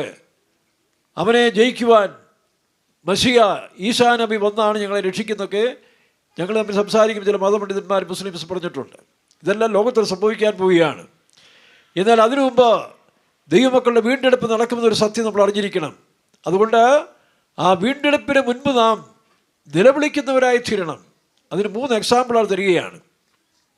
ഈ മെസ്സേജോടുകൂടി എല്ലാ വർഷവും നമ്മൾ ഡിസംബർ അവസാന കാലത്തിൽ കുറച്ച് നാളത്തേക്ക് മെസ്സേജ് നിർത്തുന്നുണ്ട്. പിന്നെ മിക്കവാറും മാർച്ചിലായിരിക്കും, അല്ലെങ്കിൽ ഇടയ്ക്ക് എന്തെങ്കിലും അത്യാവശ്യം ഉണ്ടെങ്കിൽ മാത്രമേ ആ മെസ്സേജ് ഇടാറുള്ളൂ. യേശു ക്രിസ്തു അനുവദിച്ചാൽ, കർത്താവ് അനുവദിച്ചാൽ മാത്രമേ ഇടാറുള്ളൂ. എല്ലാ വർഷവും ഇങ്ങനെ ഈ മാർച്ച് വരെ ഒരു ഇടവേള കൊടുക്കാറുണ്ട്. അപ്പോൾ ഇന്നത്തെ വിഷയത്തോടുകൂടി ആ ഇടവേള ആരംഭിക്കുകയാണ്. പിന്നീട് കർത്താവ് അനുവാദം തരുന്ന പോലെ കാര്യങ്ങൾ നടത്താം. ദൈവത്തിന് സ്തോത്രം. അതുകൊണ്ട് ഇത് പ്രത്യേകിച്ച് കേൾക്കേണ്ട ഒരു വിഷയമാണ്. അപ്പോൾ ദൈവമക്കൾ ഈ നാളുകളിൽ 3 വിഷയത്തിനായി പ്രത്യേകം കരയേണ്ടതായിട്ടുണ്ട്. ഇവിടെ ഒന്നാമത് മറിയ കരഞ്ഞു. എന്തിനു വേണ്ടിയാ? വായിച്ചേ. എന്നാൽ മറിയ കല്ലറയ്ക്കൽ പുറത്ത് കരഞ്ഞുകൊണ്ട് നിന്നു. കരയുന്നിടയിൽ അവൾ കല്ലറയിൽ കുനിഞ്ഞു നോക്കി യേശുവിന്റെ ശരീരം കിടന്നിരുന്ന ഇടത്ത്. അപ്പോൾ കരയുക മാത്രമല്ല, കരയുന്നതിനിടയിൽ ഒരു അന്വേഷണം നടത്തിക്കൊണ്ടിരിക്കുകയാണ്. അപ്പോൾ ദൈവമക്കൾ അപ്പാവികളായി കരഞ്ഞുകൊണ്ടിരിക്കുന്നവരായിട്ട് മാത്രമല്ല, കരയുന്നതിനിടയിൽ നമ്മൾ അന്വേഷിച്ച് കണ്ടെത്തണം. നഷ്ടപ്പെട്ടു പോയ ദ്രഹ്മ കണ്ടെത്തിയതുപോലെ നമുക്ക് ഇല്ലാതെ പോയിരിക്കുന്ന കാര്യം, അല്ലെങ്കിൽ ഇപ്പോൾ നമ്മോട് കൂടെ ഇല്ലാത്ത കാര്യത്തെ അന്വേഷിച്ച് കണ്ടെത്തേണ്ടത് ആവശ്യമാണ്. താട്ട് വായിക്കാം. യേശുവിന്റെ ശരീരം കിടന്നിരുന്ന ഇടത്ത് വെള്ളവസ്ത്രം ധരിച്ച 2 ദൂതന്മാർ, ഒരുത്തൻ തലയ്ക്കലും ഒരുത്തൻ കാൽക്കലും ഇരിക്കുന്നത് കണ്ടു. അവർ അവളോട്, സ്ത്രീയെ, നീ കരയുന്നത് എന്ത് എന്ന് ചോദിച്ചു. എന്റെ കർത്താവിനെ എടുത്തുകൊണ്ടുപോയി. നോക്കണം, എന്തോ ഒരു ബന്ധമാണെന്ന് നോക്കി. 7 ഭൂതത്തെ പുറത്താക്കി ജീവിതം തിരിച്ചു കൊടുത്തതായ യേശുവിനെ എൻ്റെ കർത്താവ്, നമ്മളങ്ങനെയല്ലേ പറഞ്ഞു, എൻ്റെ കർത്താവേ, എൻ്റെ യേശുവേ, എൻ്റെ നാഥനെ എന്നൊക്കെ നമ്മൾ വിളിക്കാറുണ്ട്. കാരണം എന്താ? ആ റിലേഷൻഷിപ്പ് നമുക്ക് ജീവൻ തന്നവനാണ്, നമുക്ക് സൗഖ്യം തന്നവനാണ്, മറ്റാർക്കും തരാൻ വയ്യാത്ത കാര്യങ്ങൾ തന്നവനാണ് ദൈവം. അതുകൊണ്ടാണ് എൻ്റെ യേശുവേ, എൻ്റെ കർത്താവേ, എൻ്റെ കർത്താവിനെ എടുത്തുകൊണ്ട് പോയി. വായിക്കാം. അവനെ എവിടെ വെച്ചു എന്ന് ഞാൻ അറിയുന്നില്ല. നോക്കണം, ശിഷ്യന്മാർ പോലും പേടിച്ച് ഭയന്നിരിക്കുമ്പോൾ ഒരു സ്ത്രീ ഇരുട്ടുള്ളപ്പോൾ തന്നെ കല്ലറയിൽ വാതിക്കൽ വന്ന് യേശുവിനെ അന്വേഷിക്കുകയാണ്. അപ്പോൾ തോട്ടക്കാരോട് പറഞ്ഞു, അവൻ എവിടെ വെച്ചെന്ന് പറ, ഞാൻ എടുത്തുകൊണ്ട് പൊക്കോളാം. ഒരു യേശുവിനെ എടുക്കാൻ തക്കവണ്ണുള്ളതായ ശക്തി ഇവൾക്കുണ്ടോ? അതാണ് വിശ്വാസം. വിശ്വാസത്താൽ ഇപ്പോൾ പ്രസംഗിക്കുന്ന സമയത്തൊക്കെ ചിലപ്പോൾ ചിലർ പ്രാർത്ഥിക്കും, കർത്താവേ, ദൈവത്തിൻ്റെ ദാസനെ എടുത്ത് ഉപയോഗിക്കണമേ. അത് തെറ്റാ കേട്ടോ. ദൈവത്തിൻ്റെ ദാസനെ യേശുവല്ല ഉപയോഗിക്കേണ്ടത്. യേശു പറഞ്ഞ് എന്നെ നിങ്ങൾ ഉപയോഗിപ്പിൻ. അപ്പോൾ നമ്മൾ യേശുവിനെ 10% ഉപയോഗിച്ചാൽ 10% പ്രവർത്തനം നടക്കും. നമ്മൾ കുറേ കൂടെ ശക്തരാണെങ്കിൽ എന്നെ ശക്തനാക്കുന്ന മുഖാന്തരം എനിക്കെല്ലാം ചെയ്യാൻ കഴിയും. ഫിലിപ്പിയറിൽ വായിക്കുന്നില്ലേ? അപ്പോൾ ഇതുപോലെ നമ്മൾ വീണ്ടും ശക്തിപ്പെട്ടെടുത്ത് യേശുവിൻ്റെ വചനത്തെ, വാഗ്ദത്തെ എടുത്ത് ഉപയോഗിക്കും തോറും കാര്യങ്ങൾ ശക്തിപ്പെട്ടുകൊണ്ടേയിരിക്കും. അപ്പോൾ നമ്മളാണ് യേശുവിനെ ഉപയോഗിക്കേണ്ടത്. യേശു പറഞ്ഞ വചനം, ആത്മശക്തി, ഇതെല്ലാം നമ്മൾ ചെയ്തുകൊണ്ടിരിക്കുന്ന കാര്യങ്ങൾ. അല്ലാതെ ദൈവം അതിന് അനുവാദം തന്നിട്ടുണ്ട്, നമ്മൾ ഉപയോഗിക്കുന്നതനുസരിച്ച് കാര്യങ്ങൾ നടക്കും. അതുകൊണ്ട് കർത്താവിൻ്റെ ദാസനെ എടുത്ത് ഉപയോഗിക്കുകയല്ല, ദാസൻ യേശുവിനെ ഉപയോഗിക്കാൻ പ്രാപ്തനാകണം. അതിനാണ് പ്രാർത്ഥിച്ച് ബലപ്പെടുകയും ദൈവസ്ഥനിൽ ശക്തിപ്പെടുകയും ചെയ്യുന്നത്. വചന നിശ്ചയം, വചന അറിവൊക്കെ ഉണ്ടെങ്കിൽ അത് കൂടുതൽ പര്യാപ്തമായി നടക്കും. അപ്പോൾ ഇവിടെ മറിയ പറയുകയാണ്, അവൻ എവിടെ വെച്ചെന്ന് പറ, ഞാൻ എടുത്തുകൊണ്ട് പൊക്കോളാം. എനിക്ക് യേശുവിനെ കൂടാതെ ജീവിക്കാൻ സാധ്യമല്ല. അതാണ് എന്നെ കൂടാതെ. മറിയയ്ക്കറിയാം, മറിയ യേശുവാണ് മറിയ രക്ഷിച്ചത്. നാളെ യേശു ഇല്ലാതെ ഒരു മറിയ പുറത്തോട്ട് പോയാൽ ഇവന്മാർ വീണ്ടും കല്ലെറിയും, അല്ല അവളെ പരിഹസിക്കും, നിന്ദിക്കും. പക്ഷേ അവളുടെ ജീവതുല്യമായി, ജീവശ്വാസമായ, ജീവൻ്റെ ഉറവയായ യേശുവിനെ അവൾക്ക് ആവശ്യമാണ്. ഇതന്നെയാണ് നമുക്കും ആവശ്യം. ഇതാട്ട് വായിക്കാം. ഇത് പറഞ്ഞിട്ട് അവൾ പിന്നോക്കം തിരിഞ്ഞു. യേശു നിൽക്കുന്നത് കണ്ടു. ആദ്യം കരഞ്ഞതിന് ശേഷം മുന്നോട്ട് നോക്കി അവിടെ ദൂതന്മാരെ കണ്ടു. അവിടെ കൊണ്ട് അവസാനിച്ചില്ല. നിങ്ങൾ ചിലപ്പോൾ ആദ്യത്തെ അന്വേഷണത്തിൽ ചിലപ്പോൾ ദൂതന്മാരെ കാണാം, ശുശ്രൂഷകരെ കാണാം, അല്ലെങ്കിൽ ഉപദേശിമാരെ കാണാം, പ്രാർത്ഥിക്കുന്നവരെ കാണാം. പക്ഷെ അവിടെ കൊണ്ട് അവസാനിപ്പിക്കരുത്, അവിടെ കൊണ്ട് കാര്യം തീർക്കരുത്. ചിലപ്പോൾ അവർ നിങ്ങളെ പ്രാർത്ഥനയെ സഹായിക്കും, അത് ചില കാര്യങ്ങൾ പറഞ്ഞു തരും. ഇത് മതി, പോരാ, പിന്നെ നോക്കണം. അവൾ പുറകോട്ട് നോക്കി, മുന്നോട്ട് നോക്കി, പുറകോട്ട് നോക്കി. അപ്പോൾ എന്ത് ചെയ്തു? തോട്ടക്കാരൻ നിൽക്കുന്നു. വായിച്ചേ. യേശു അവളോട്, സ്ത്രീയെ, കരയുന്നത് എന്ത്? ആരെ തിരയുന്നു എന്ന്. ഇത് യേശുവാണെന്ന് അറിഞ്ഞില്ല. ഉയർത്തുന്നേറ്റ യേശുവിന് ഏത് ശരീരവും ഏത് മുഖഭാവവും എടുക്കാം. അപ്പോൾ ഉയർത്തുന്നേറ്റ യേശുവിൻ്റെ ഏത് മുഖഭാവവും ഏത് ശരീരവും അല്ലെങ്കിൽ ശരീരവും എടുക്കാവുന്ന പോലെ ഇപ്പോൾ യേശുവിനെ കണ്ടിട്ട് അവൾക്ക് തിരിച്ചറിഞ്ഞില്ല. പക്ഷേ യേശുവിന് മനസ്സിലായി.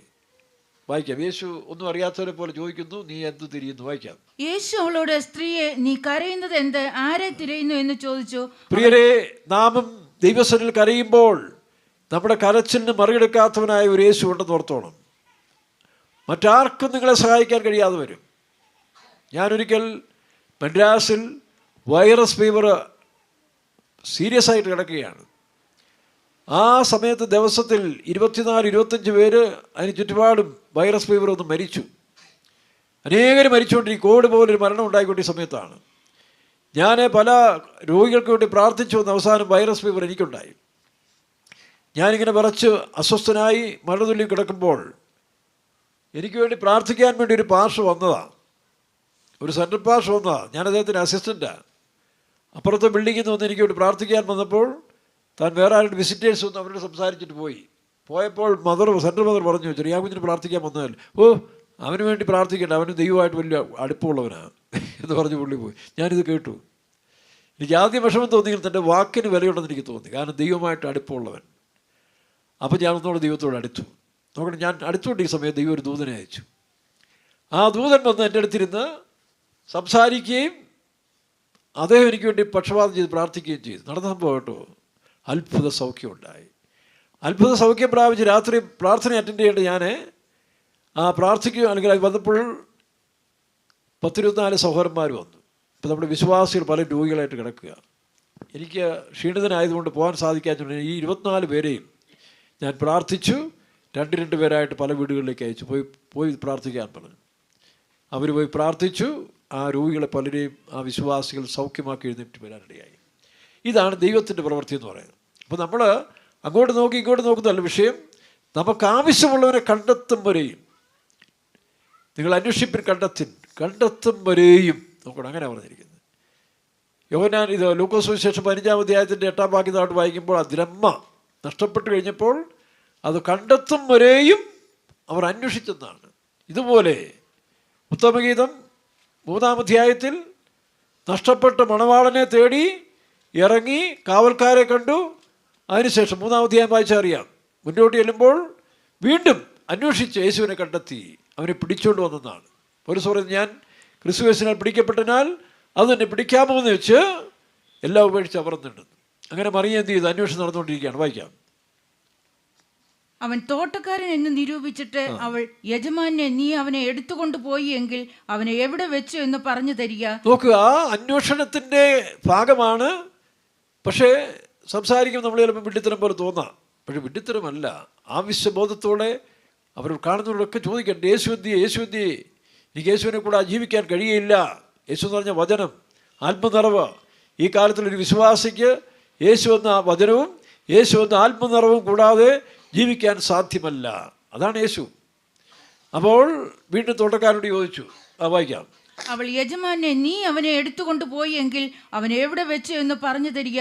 ഞാൻ അവനെ എടുത്തുകൊണ്ട് പോവാം. മറിയയുടെ വിശ്വാസം നോക്കി, അവളുടെ ആരോഗ്യം, ആ ധൈര്യം, അതെല്ലാം അവള് സ്നേഹത്തിൽ കൂടിയാണ്, എൻ്റെ യേശുവിനെ കൂടാതെ. വായിക്കാം. യേശു അവളോട്, മറിയേ എന്ന് പറഞ്ഞു. നോക്കണം, യേശു തൻ്റെ ഒറിജിനൽ ശബ്ദത്തിൽ മറിയേ. കാരണം ഇതുവരെയും അവളെ മോശമായ വാക്കുകൾ ഉപയോഗിച്ചാണ് പലരും വിളിച്ചുകൊണ്ടിരുന്നത്, അല്ലെങ്കിൽ മറ്റു പല അർത്ഥം വെച്ചാണ് സംസാരിച്ചുകൊണ്ടിരിക്കുന്നത്. യേശു മാത്രമാണ് അവളെ യഥാർത്ഥ പേരിൽ, ആ സ്നേഹത്തിൻ്റെ പേരിൽ. അപ്പോൾ ആ പേര് വിളി കേട്ടപ്പോൾ തന്നെ അവൾക്ക് മനസ്സിലായി ഇതാരാ. വായിച്ച. അവൾ തിരിഞ്ഞ് എബ്രായ ഭാഷയിൽ റബൂനി എന്ന് പറഞ്ഞു. നോക്കണം, മറിയേ എന്ന് വിളിച്ചപ്പോൾ അവളുടെ ഹൃദയത്തിൽ കത്താൻ തുടങ്ങി, ഇത് യേശുവാണ്, ഗുരുവേ. വായിക്കാം. അതിന് ഗുരു എന്നർത്ഥം. അപ്പോൾ ഇവിടെ ഒന്നാമത് ഈ കാലത്ത് നമ്മുടെ ജീവിതത്തിൽ യേശു ക്രിസ്തു അവനാണ് നമ്മുടെ രക്ഷകൻ. യേശുവിനെ സ്വന്തം രക്ഷിതാവായി സ്വീകരിച്ചിട്ടില്ല എങ്കിൽ നിങ്ങൾ ആ യേശുവിനെ സ്വന്തം രക്ഷിതാവായി സ്വീകരിക്കുക. ഒരിക്കൽ യേശുവിനെ പ്രാപിച്ചതിന് ശേഷം നഷ്ടപ്പെട്ടെങ്കിൽ ഗലാത്യ ലേഖനം 4-ാം അധ്യായത്തിൻ്റെ 19-ാം വാക്യത്തിൽ വായിക്കുന്ന പോലെ വീണ്ടും യേശുവിനെ തിരികെ കൊണ്ടുവരാൻ ശ്രമിക്കുക. 2 ശമൂവേൽ 18-ാം അധ്യായം നമ്മൾ വായിക്കുമ്പോൾ രാജാവിനെ തിരികെ കാട്ടിൽ നിന്ന് തിരിച്ചു കൊണ്ടുവരാൻ ശ്രമിക്കുക. മൂലക്കല്ലായ കല്ലിനെ കൃപായ നാർപ്പോടെ അടിസ്ഥാന കല്ലായിട്ട് കൊണ്ടുവരാൻ ശ്രമിക്കുക. അങ്ങനെയെങ്കിൽ മാത്രമേ ഇനി വരാൻ പോകുന്ന പരീക്ഷാ കാലത്ത് നിങ്ങൾക്ക് നിൽക്കാൻ സാധിക്കുകയുള്ളൂ. ഇവിടെ ഒന്നാമതായി യേശുവിനെ ആവശ്യം. രക്ഷിക്കപ്പെടുവാൻ യേശു വേണം, രോഗസൗഖ്യം, സ്നാനപ്പെടുവാൻ, എല്ലാറ്റിനും യേശുവിനെ കൂടാതെ നമുക്ക് സാധ്യമല്ല. ദൈവത്തിൻ്റെ വചനം, ദൈവത്തിൻ്റെ ആത്മാവ്. ഇനി രണ്ടാമത്, ഇതിനെക്കുറിച്ച് കൂടുതൽ വിവരിക്കാൻ നിങ്ങൾ പ്രാർത്ഥിച്ച് വിവരണം എടുത്തോളം, സമയക്കുറവുകൊണ്ട് നിർത്തുകയാണ്. രണ്ടാമത്, ഹാഗാർ എന്ന് പറയുന്നൊരു ഒരു സ്ത്രീ നോക്കണം, വെള്ളത്തിന് വേണ്ടി, ഉറവയ്ക്ക് വേണ്ടി പ്രാർത്ഥിക്കുക, കരയുകയാണ്. കാരണം അവളെ വീട്ടിൽ നിന്ന് ഇറക്കി വിട്ടു. അബ്രഹാമിൻ്റെ വീട്ടിൽ നിന്ന് ദൈവത്തിൻ്റെ അനുവാദത്തോടുകൂടിയാണെങ്കിലും അവിടെ നിന്ന് ഇറങ്ങിപ്പോരേണ്ട സമയം വന്നു. ഒരുപക്ഷെ നാം ആയിരിക്കുന്ന സ്ഥാനത്തു നിന്ന് തള്ളപ്പെടുകയും ഇറങ്ങിപ്പോവുകയും മറ്റുള്ളവർ ഇറക്കിവിടുന്ന സമയം വരും. ഇന്നത്തെ കാലത്തിൽ പുതിയ തലമുറയിൽ ചിലർക്ക് മാതാപിതാക്കന്മാരെ പോറ്റാൻ സാധ്യമല്ലാത്ത കാലം വരും. നമ്മൾ കാണുന്നുണ്ട്, അവരെ ഫ്ലാറ്റിന് വെളിയിൽ കൊണ്ടുവന്ന് ഇറക്കി വിട്ടിട്ട് പോകുന്നവരുണ്ട്, നടുറോഡിൽ കൊണ്ടുവിടുന്നവരുണ്ട്, അല്ലെങ്കിൽ സഭയിൽ ചിലപ്പോൾ ഒറ്റപ്പെടുത്തിയെന്ന് വരും, സംഘടനയിൽ നിന്ന് പുറത്താക്കിയെന്ന് വരും, കുടുംബത്തിൽ ഒറ്റപ്പെട്ടെന്ന് വരും. ഭയപ്പെടണ്ട, നിന്നെ അന്വേഷിച്ച് വരുന്നൊരു യേശുണ്ട്. 38 വർഷം കുളക്കരയിൽ കിടന്ന മനുഷ്യരെ തേടി യേശു വന്ന പോലെ ഈ യേശു ആരെയും സന്ദർശിക്കുന്നവനാണ്. താട്ട് വായിക്കാം. വായിക്കാം. ഉൽപ്പത്തി പുസ്തകം 21-ാം അധ്യായത്തിൻ്റെ 11-ാം വാക്യം വരെ വായിക്കും. തന്റെ മകൻ നിമിത്തം ഈ കാര്യം അബ്രഹാമിന് 21-ന്റെ 15 വായിച്ചോ. 15-ാം വാക്യം. തുരുത്തിയിലെ വെള്ളം ചെലവായ ശേഷം അവൾ നോക്കണം. അപ്പോൾ അബ്രഹാം ഈ ഹാഗാറിനെ ഇറക്കി വിട്ടത് കടുകയും ചെയ്തതല്ല, അവനെയും മറ്റൊരു ഗോത്രമായി ഒരു തലമുറയാക്കി മാറ്റുവാൻ ഇവിടെ നിന്ന് സാധ്യമല്ല. അതുകൊണ്ട് ദൈവത്തിൻ്റെ അനുവാദത്തോടെയാണ് ഇറക്കി വിട്ടത്. പക്ഷേ പോയപ്പോൾ സാമാന്യ മര്യാദയാണ് ഒരാൾ യാത്രയാകുമ്പോൾ ഒരു തുരുത്തി വെള്ളം കൊടുക്കുക, ഒരു തുരുത്തി വെള്ളം, ഒരു നേരം ഭക്ഷണം. എന്നാൽ ഇവിടെ ഈ മരുഭൂമി യാത്രയിൽ കുറേ കഴിഞ്ഞപ്പോൾ ആ തുരുത്തിയിലെ വെള്ളം തീർന്നു പോയി. ഒരമ്മയും കുഞ്ഞും തന്നെയാണ്. നോക്കണം, ഒരമ്മയും കുഞ്ഞും തനിയെ യാത്ര ചെയ്യുമ്പോൾ ആരുമില്ല, വെള്ളവും തീർന്നു പോയി. മരുഭൂമിയാണ്. വായിക്കാം. തുരുത്തിയിലെ വെള്ളം ചെലവായ ശേഷം അവൾ കുട്ടിയെ ഒരു കുറുങ്കാട്ടിന്റെ തണലിലിട്ടു. അവൾ പോയി അതിനെതിരെ ഒരമ്പിൻപാട് ദൂരത്തിരുന്നു. കുട്ടിയുടെ മരണം എനിക്ക് കാണേണ്ട എന്ന് പറഞ്ഞ് എതിരെ ഇരുന്ന് ഉറക്ക കരഞ്ഞു. നോക്കണം, ഇവിടെ ഹാഗാർ മനസ്സിലായി ഈ മരുഭൂമിയിൽ ഇനി വെള്ളം തരാൻ ആരുമില്ല, അല്ലെങ്കിൽ ഇരിക്കുന്ന വെള്ളം തീർന്നു പോയി, ഇവിടെ വെള്ളത്തിൻ്റെ യാതൊരു കണിക പോലും ലക്ഷണമില്ല. അപ്പോൾ പിന്നെ എന്ത് ചെയ്യും? മരണം തന്നെയാണ്. ആദ്യം കുഞ്ഞ് മരിക്കും, പിന്നെ ഞാനും മരിക്കും. അവൾ കുഞ്ഞിൻ്റെ മരണം കാണുവാൻ എനിക്ക് കെൽപ്പില്ലാത്തത് കൊണ്ട് അവൾ കരയുകയാണ്. നോക്കണം, അവൾ ഇത്രയും കാലം ദൈവത്തെ ഒരു പരിധിവരെ അറിഞ്ഞെങ്കിലും ഈ പ്രതിസന്ധി ഘട്ടത്തിൽ ആ ദൈവം തന്നെ സഹായിക്കുമെന്നുള്ളതായ വിശ്വാസം അവൾക്ക് നഷ്ടപ്പെട്ടു പോയി. അതുകൊണ്ടാണ് കുഞ്ഞ് മരിച്ചു പോകും. ഇതിനു മുമ്പ് അവൾക്കൊരു വാഗ്ദത്തമുണ്ട്. അവൾ ഗർഭിണിയായി ഓടിപ്പോയ സമയത്തിൽ ദൈവം അവളോട് പറഞ്ഞിട്ടുണ്ട്, നീ തിരിച്ചുപോയി സാറായി കീഴ്പ്പെട്ടിരിക്കും, ഞാനിവനെയും വലിയ ജാതിയാക്കും. വാഗ്ദത്തം കൊടുത്തതാ, പക്ഷെ മറന്നുപോയി. ഇതുപോലെ നമ്മുടെ ജീവിതത്തിലും ദൈവമക്കളായാലും വിശ്വാസികളായാലും ശരി, ഏത് വിശ്വാസമുള്ളവരായാലും അവർ ചിലപ്പോൾ ദൈവത്തിൻ്റെ വചനങ്ങൾ, വാഗ്ദത്തങ്ങൾ കിട്ടിയാൽ പോലും ചിലപ്പോൾ മറന്നുപോകും. ആ മറവി നിരാശയിലും ദുഃഖത്തിലും മരണത്തിലും കൊണ്ട് എത്തിക്കുന്നത് കാണാൻ കഴിയുന്നുണ്ട്. അതുകൊണ്ട് കുഞ്ഞിൻ്റെ മരണത്തെ കാണാൻ വയ്യാതെ നിരാശയായി ദുഃഖിതയായി കരഞ്ഞുകൊണ്ടിരിക്കുന്ന ഒരു സ്ത്രീയെ കാണാം, ഹാഗാർ. പക്ഷേ ഇപ്പോൾ ദൈവത്തെ അന്വേഷിക്കുന്നില്ല, ദൈവത്തോട് അവൾ നിലവിളിക്കുന്നുമില്ല. പക്ഷേ മരണം കാണാൻ വയ്യാത്തത് കൊണ്ട് കുഞ്ഞ് മരിച്ചു പോകുമെന്നുള്ള ആ പ്രയാസത്തിലാണ് അവൾ കരയുന്നത്. അപ്പോൾ എന്ത് ചെയ്ത് വായിച്ചേ? ദൈവം ബാലന്റെ നിലവിളി കേട്ടു. ദൈവത്തിന്റെ ദൂതൻ ഇവിടെ 2 കാര്യങ്ങൾ നമ്മൾ കാണുന്നുണ്ട്. ഒന്ന് ഹാഗാറിന്റെ നിലവിളി, ഒന്ന് ബാലന്റെ നിലവിളി. ഹാഗാർ കുഞ്ഞ് മരിച്ചു പോകുന്നുള്ള കാര്യം കൊണ്ടാണ് നിലവിളിക്കുന്നത്. പക്ഷെ ബാലന് ഈ മരണമൊന്നും അറിയത്തില്ല, മരിക്കുമെന്നുള്ള ചിന്തയൊന്നും അറിയില്ല. പക്ഷെ അവന് വെള്ളം വേണം. ബാലൻ്റെ നിലവിളി ഇതാണ്, എനിക്ക് വെള്ളം വേണം, ദാഹമാണ്, എനിക്ക് ആരെങ്കിലും വെള്ളം കൊണ്ട് തരാനുള്ളതായ കരച്ചിലാണ് ബാലൻ നിലവിളിക്കുന്നത്. അവൻ മരിക്കാൻ വേണ്ടി നിലവിളിക്കുകയല്ല, വെള്ളത്തിന് വേണ്ടി നിലവിളിക്കുകയാണ്. രക്ഷിപ്പാൻ കഴിയാതെ വണ്ണം യഹോവയുടെ കൈ കുറുകിയിട്ടില്ല, കേൾപ്പാൻ കഴിയാതെ വണ്ണം യഹോവയുടെ കാത് ബന്ധമായിട്ടുമില്ല. യെശയ്യാപ്രവൃത്തി വായിക്കുന്നുണ്ട്. 54-57 കൊണ്ടുണ്ട്. 59-1 വായിക്കാം. രക്ഷിപ്പാൻ കഴിയാതെ വണ്ണം യഹോവയുടെ കൈ കുറുകിയിട്ടില്ല, കേൾപ്പാൻ കഴിയാതെ വണ്ണം അവന്റെ ചെവി മന്ദമായിട്ടുമില്ല. ഇവിടെ ഇതാ ബാലൻ വെള്ളത്തിന് വേണ്ടി നിലവിളിക്കുമ്പോൾ, ഹാഗാർ ബാലൻ്റെ മരണത്തിന് വേണ്ടി, മരണം കാണാൻ ശക്തിയില്ലാതെ നിലവിളിക്കുമ്പോൾ, ദൈവത്തിന് അവരെക്കുറിച്ചൊരു പദ്ധതിയുണ്ട്. ഇതുപോലെ പ്രിയ സഹോദര സഹോദരി, നീ ഭാരപ്പെടണ്ട. മരണത്തിൻ്റെ തരുവായി വരുന്ന സമയത്ത് പോലും, എല്ലാം തകർന്നു പോകുന്ന സമയത്തും ദൈവത്തിന് നിന്നെക്കുറിച്ചൊരു ഉദ്ദേശമുണ്ട്. നീ കൈവിടപ്പെട്ടു പോവുകയില്ല. ഒരുപക്ഷെ ദൈവത്തെ വിളിക്കാൻ മറന്നു പോയാൽ പോലും, നീ അവിശ്വസ്തനായി മാറിയാലും വിശ്വസ്തനായ ദൈവം ഈ മരുഭൂമിയിൽ ഹാഗാറിൻ്റെ പ്രാർത്ഥനകൾ, അല്ലെങ്കിൽ ഹാഗാറിൻ്റെ കരച്ചിലും ബാലൻ്റെ നിലവിളിയും കേൾക്കുന്ന ഒരു ദൈവം നിന്നോട് കൂടിയുണ്ട്. അതാണ് യേശു ക്രിസ്തു. കർത്താവായ യേശു നിൻ്റെ നിലവിളിക്ക്, നിൻ്റെ കരച്ചിലിന് മറികടക്കുന്നവനല്ല. എന്നാൽ ബാലൻ്റെ നിലവിളി യേശു കേട്ടു. കാരണം ബാലൻ്റെ നിലവിളി വെള്ളത്തിന് വേണ്ടിയാണ്. അപ്പോൾ വെള്ളം കൊടുത്തു കഴിഞ്ഞാൽ ഇത് രണ്ടും നടക്കും. ആഗാറിൻ്റെ പ്രശ്നം പരിഹരിക്കും, ബാലൻ്റെ പ്രശ്നവും പരിഹരിക്കും. വായിക്കാം. ദൈവം ബാലന്റെ നിലവിളി കേട്ടു. ദൈവത്തിന്റെ ദൂതൻ ആകാശത്ത് നിന്ന് ഹാഗാറിനെ വിളിച്ച് അവളോട്, ഹാഗാറെ, നിനക്ക് എന്ത്? നീ ഭയപ്പെടേണ്ട. നോക്കണം, അതിൻ്റെ രസം എന്താ? ഈ ദാസി, മിസ്രയീം ദാസിയുടെ പേര് വരെ അവിടെ എഴുതപ്പെട്ടിട്ടുണ്ട്. പേര് ചൊല്ലി വിളിക്കുകയാണ്.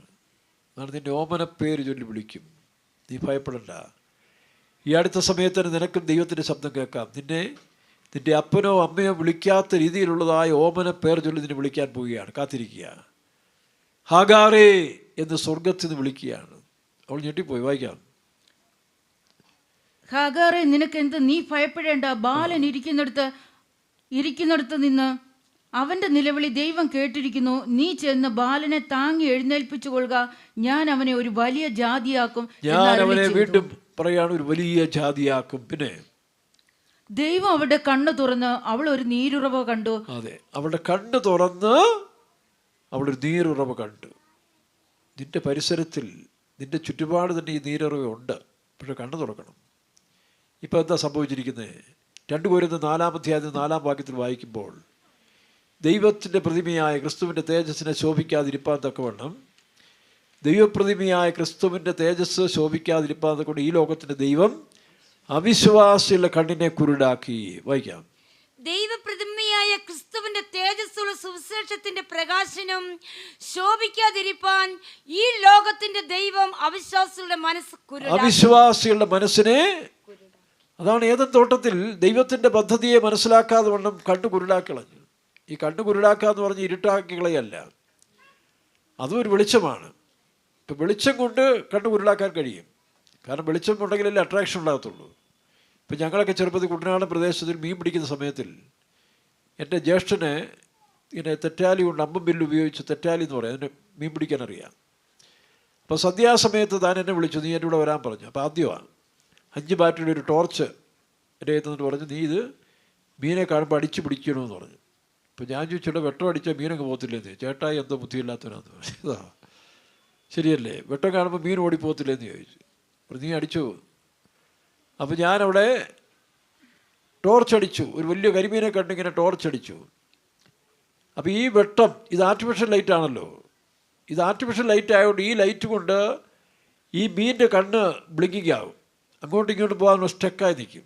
ഒന്നും പെട്ടെന്ന് ഈ ഹൈറേഞ്ചിൽ കാറിലൊക്കെ പെട്ട് പോകുന്ന സമയത്ത് കുറുകെ ചാടുന്ന മാനെ, മുയലെ ഇവ ഞങ്ങളുടെ പെട്ടെന്ന് ലൈറ്റിലേക്ക് നോക്കും, കാറിൻ്റെ ഹെഡ്ലൈറ്റിലേക്ക് നോക്കുമ്പോൾ കണ്ണും ബ്ലിങ്കിങ് അവിടെ തന്നെ സ്റ്റക്കായി നിൽക്കും, പെട്ടെന്ന് പിടിക്കാം.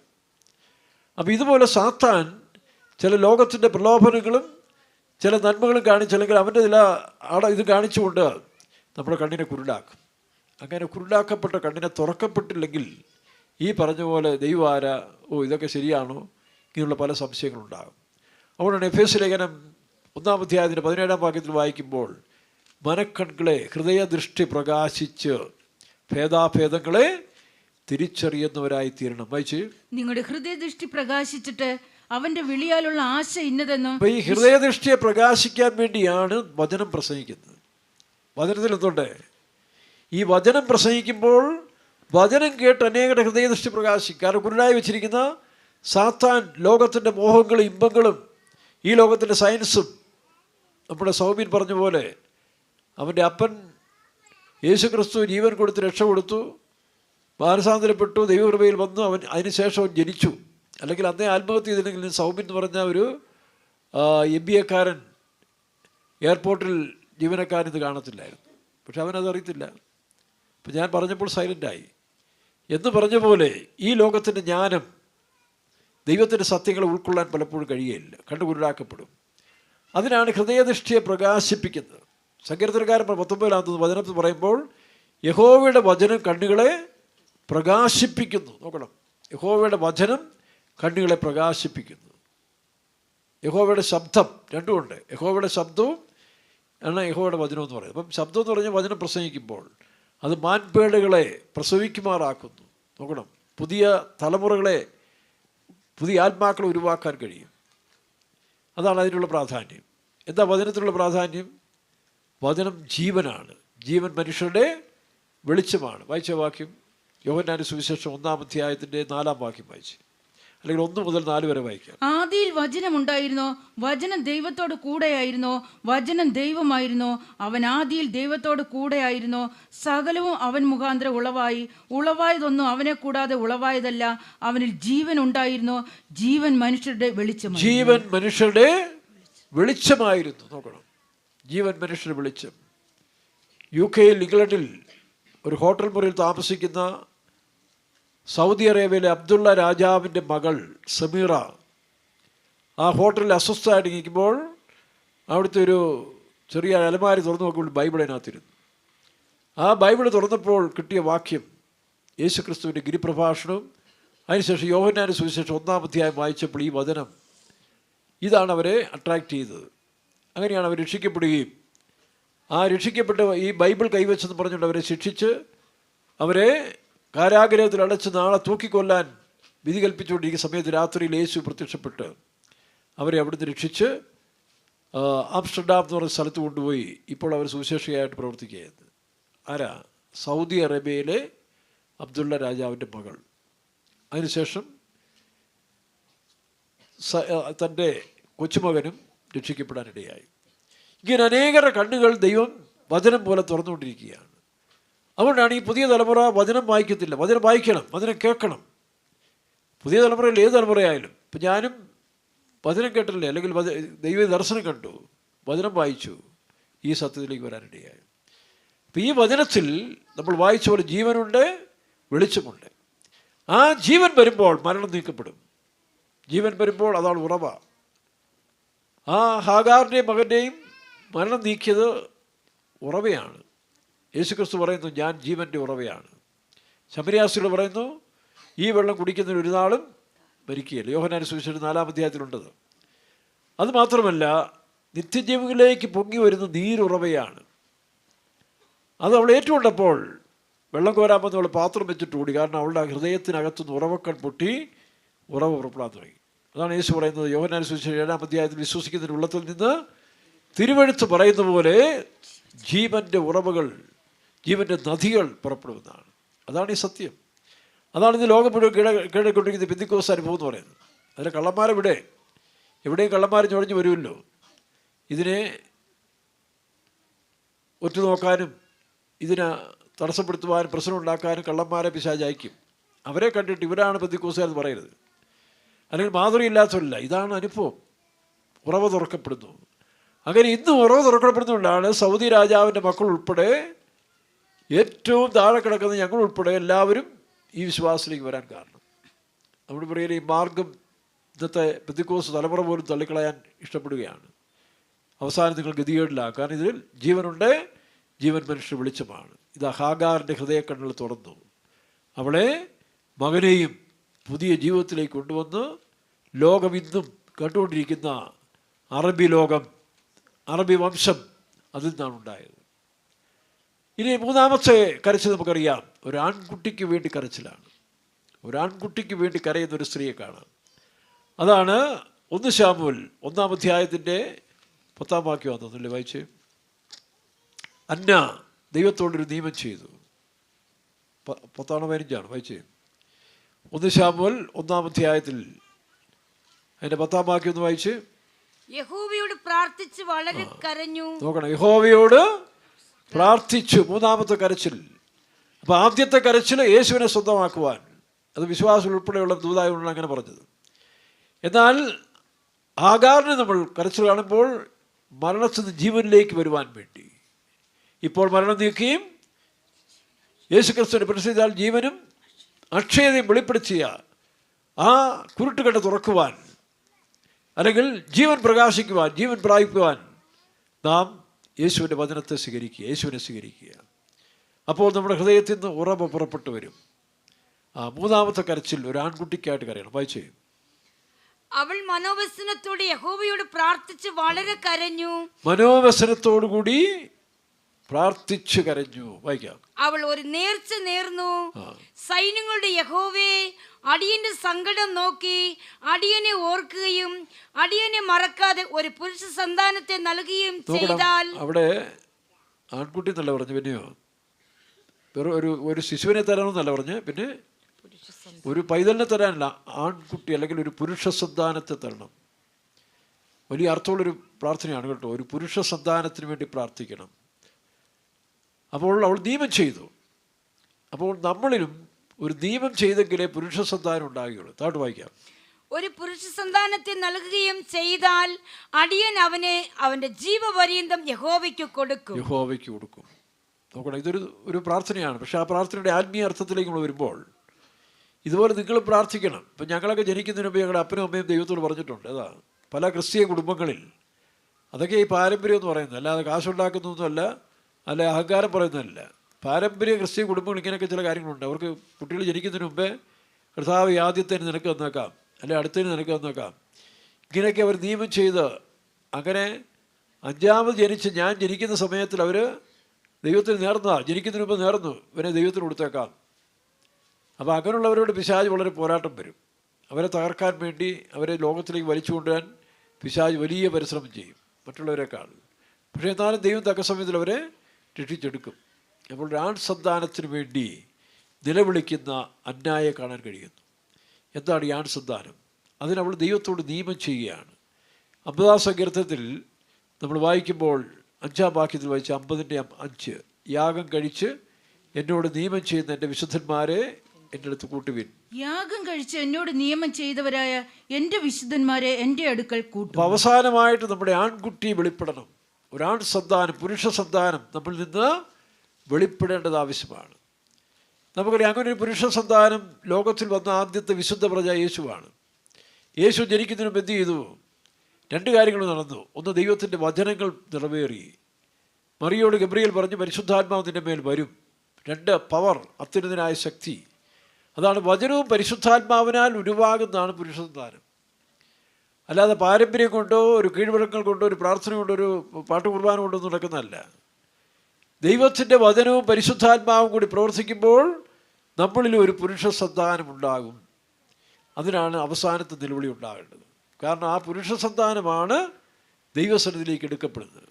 വെളിപ്പാട് പുസ്തകം 12-ാം അധ്യായത്തിൻ്റെ 5-ാം വാക്യം വായിക്കുമ്പോൾ, അവൾ സകല ജാതികളെയും ഇരുമ്പുകോൽ കൊണ്ട് മേയ്പ്പാനുള്ള ഒരു ആൺകുട്ടിയെ പ്രസവിച്ചു. സകല ജാതികളെയും മേയ്പ്പാനുള്ള ഒരാൺകുട്ടിയെ പ്രസവിച്ചു. പിന്നെ കുട്ടി ദൈവത്തിന്റെ അടുക്കലേക്കും അവന്റെ സിംഹാസനത്തിലേക്കും പെട്ടെന്ന് എടുക്കപ്പെട്ടു. കുട്ടി എന്ന് പറഞ്ഞാൽ ഈ ആൺകുട്ടി എന്ത് ചെയ്തു? പെട്ടെന്ന് എവിടോട്ടാണ് എടുക്കുന്നത്? സിംഹാസനത്തിലേക്കാണ്. സിംഹാസനം ഞാനാ ഭരിക്കുന്നവനാണ്. സിംഹാസനം എന്ന് പറയുന്നത് ഭരണകർത്താവ്, രാജാവാണ്. അപ്പോൾ ഈ കുട്ടി ജനിച്ചതുകൊണ്ട് സിംഹാസനത്തിൽ പോകാന്ന് പറഞ്ഞാൽ ഇത് ശിശുവല്ല, ഇതിനെയാണ് ആൺകുട്ടി എന്ന് പറയുന്നത്. ആൺകുട്ടി എന്ന് പറഞ്ഞാൽ ജയജീവിതം ചെയ്യുന്നവനാണ് ഏറ്റവും. അപ്പോൾ അതുകൊണ്ടാണ് വെളിപ്പാട് 3-ാം അധ്യായത്തിൽ 21-ാം വാക്യത്തിൽ വായിക്കുമ്പോൾ സഭയുടെ അവസാനത്തെ ദൂതിൽ, ജയിക്കുന്നവൻ എന്നോടുകൂടെ എൻ്റെ സിംഹാസനത്തിൽ ഇരിപ്പാൻ വരം നൽകും. വായിച്ചേ. ജയിക്കുന്നവനെ ഞാൻ എന്നോടുകൂടെ എൻ്റെ സിംഹാസനത്തിൽ ഇരിപ്പാൻ വരം നൽകും. ഞാനും ജയിച്ച് എൻ്റെ പിതാവിനോടുകൂടെ അവൻ്റെ സിംഹാസനത്തിൽ ഇരുന്നത് പോലെ തന്നെ. ഇപ്പം നോക്കി, മത്സരത്തിന് കാലമല്ലേ, പഞ്ചായത്ത് ഇലക്ഷൻ കഴിഞ്ഞ് പലരും കസേരയിലേക്ക് വരാൻ പോവുകയാണ്. ഇനി അവിടുന്ന് എലക്ട് ചെയ്ത് പ്രസിഡന്റ് പദവിയിലേക്ക് വരാൻ പോവുകയാണ്. ഇനി അത് കഴിഞ്ഞ് 6 മാസം കഴിഞ്ഞ് നിയമസഭയിലേക്ക് വരികയാണ്. അപ്പോൾ ജയിക്കുന്നവനാണ് കസേര കിട്ടുന്നത്. പക്ഷേ കസേരയുടെ ആത്മാവ് കയറി പിടിച്ചവർ നശിക്കുന്നവർ അനേകരുണ്ട്, ക്ലാവ് പിടിച്ച്. പക്ഷെ ഇവിടെ അതല്ല, ജയിക്കുന്നവൻ എന്നോടുകൂടെ വായിച്ചേ എൻ്റെ സിംഹാസനത്തിൽ, ജയിക്കുന്നവനെ ഞാൻ എന്നോടുകൂടെ എൻ്റെ സിംഹാസനത്തിൽ ഇരിപ്പാൻ വരം നൽകും. ഞാൻ ജയിച്ച് ആ സിംഹാസനത്തിലേക്കാണ് ഈ കുട്ടി എടുക്കപ്പെടുന്നത്. ആൺകുട്ടി. വായിച്ചേ വെളിപ്പാട് 12-5. അവൾ സകല ജാതികളെ ഇരുമ്പുകോൽ കൊണ്ട് മേയ്പ്പാനുള്ള ഒരു ആൺകുട്ടിയെ പ്രസവിച്ചു. സകല ജാതികളെയും ഇരുമ്പുകോൽ കൊണ്ട് മേയ്പ്പാനുള്ള ഒരു ആൺകുട്ടിയെ പ്രസവിക്കും. കുട്ടി ദൈവത്തിന്റെ അടുക്കലേക്കും അവന്റെ സിംഹാസനത്തിലേക്കും പെട്ടെന്ന് എടുക്കപ്പെടും. അതാണ് വിശുദ്ധന്മാർ മറുരൂപപ്പെടാൻ പോകുന്ന സമയമാണ്. മീഖയുടെ പുസ്തകം 4-5 വായിക്കുമ്പോൾ 2-3 ഉണ്ടല്ലേ, പ്രസവിക്കാനുള്ളവർ പ്രസവിക്കുവോളം ഇസ്രായേലിന് കാഠിന്യം സംഭവിച്ചിരിക്കുന്നതാണ്. 4-ന്റെ താഴെയാണോ 5-ന്റെ താഴെയാണോ? മീഖ പ്രസവിക്കാൻ 5-ന്റെ 1 മുതൽ അത് വാഗ്ദത്വമാണ്. യേശുവിൻ്റെ ജനനത്തെക്കുറിച്ചും സഭയെക്കുറിച്ചും രണ്ടും ചേർത്തൊരു പ്രവചനമാണ് ഈ മീഖ 5-ാം അധ്യായത്തിൽ. വായിച്ച നീയോ ബേത്ലഹേമേ, അത് വായിരാദ്യം. നീയോ ബേത്ലഹേം എഫ്രാത്തെ, 2-ാം വാക്യം വന്നതല്ലയോ? 2-ാം വാക്യം. അപ്പൊ 5-ന്റെ 2ഉം 4ഉം ക്രിസ്തുവിനെ കുറിച്ചും സഭയെക്കുറിച്ചുള്ള ഒരു പ്രവചനമാണ്. വായിക്കാം. നീയോ ബേത്ലഹേം എഫ്രാത്തെ, നീ യഹൂദ സഹസ്രങ്ങൾ ചെറുതായിരുന്നാലും ഇസ്രായേലിന് അധിപതിയായിരിക്കേണ്ടുന്നവൻ എനിക്ക് നിന്നിൽ നിന്ന് ഉത്ഭവിച്ചു വരും.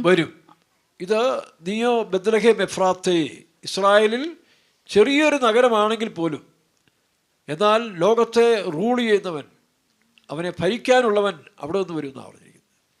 അതാണ് യേശുക്രിസ്തുവിനുള്ള പ്രവചനം. 4-ാം വാക്യം വായിച്ചേ. അവന്റെ ഉത്ഭവം പണ്ടേ ഉള്ളതും പുരാതനമായതും തന്നെ, അതുകൊണ്ട് പ്രസവിക്കുവാനുള്ളവൾ അടുത്തത് പ്രസവിക്കുവാനുള്ളവൾ പ്രസവിക്കുവോളം അവൻ അവരെ ഏൽപ്പിച്ചു കൊടുക്കും. അവൻ അവരെ ആരെ? ഇസ്രായേലിനെ. റോമാലേഖനം 11-ാം അധ്യായത്തിൽ വായിക്കുമ്പോൾ അവൻ 24-25 വായിക്കുമ്പോൾ നോക്കണം, ജാതികളുടെ സംഖ്യ ചേരുവോളം ഇസ്രായേലിന് കാഠിന്യം സംഭവിച്ചിരിക്കുന്നു. റോമർ 11-24-25 വായിക്കാം. അപ്പോൾ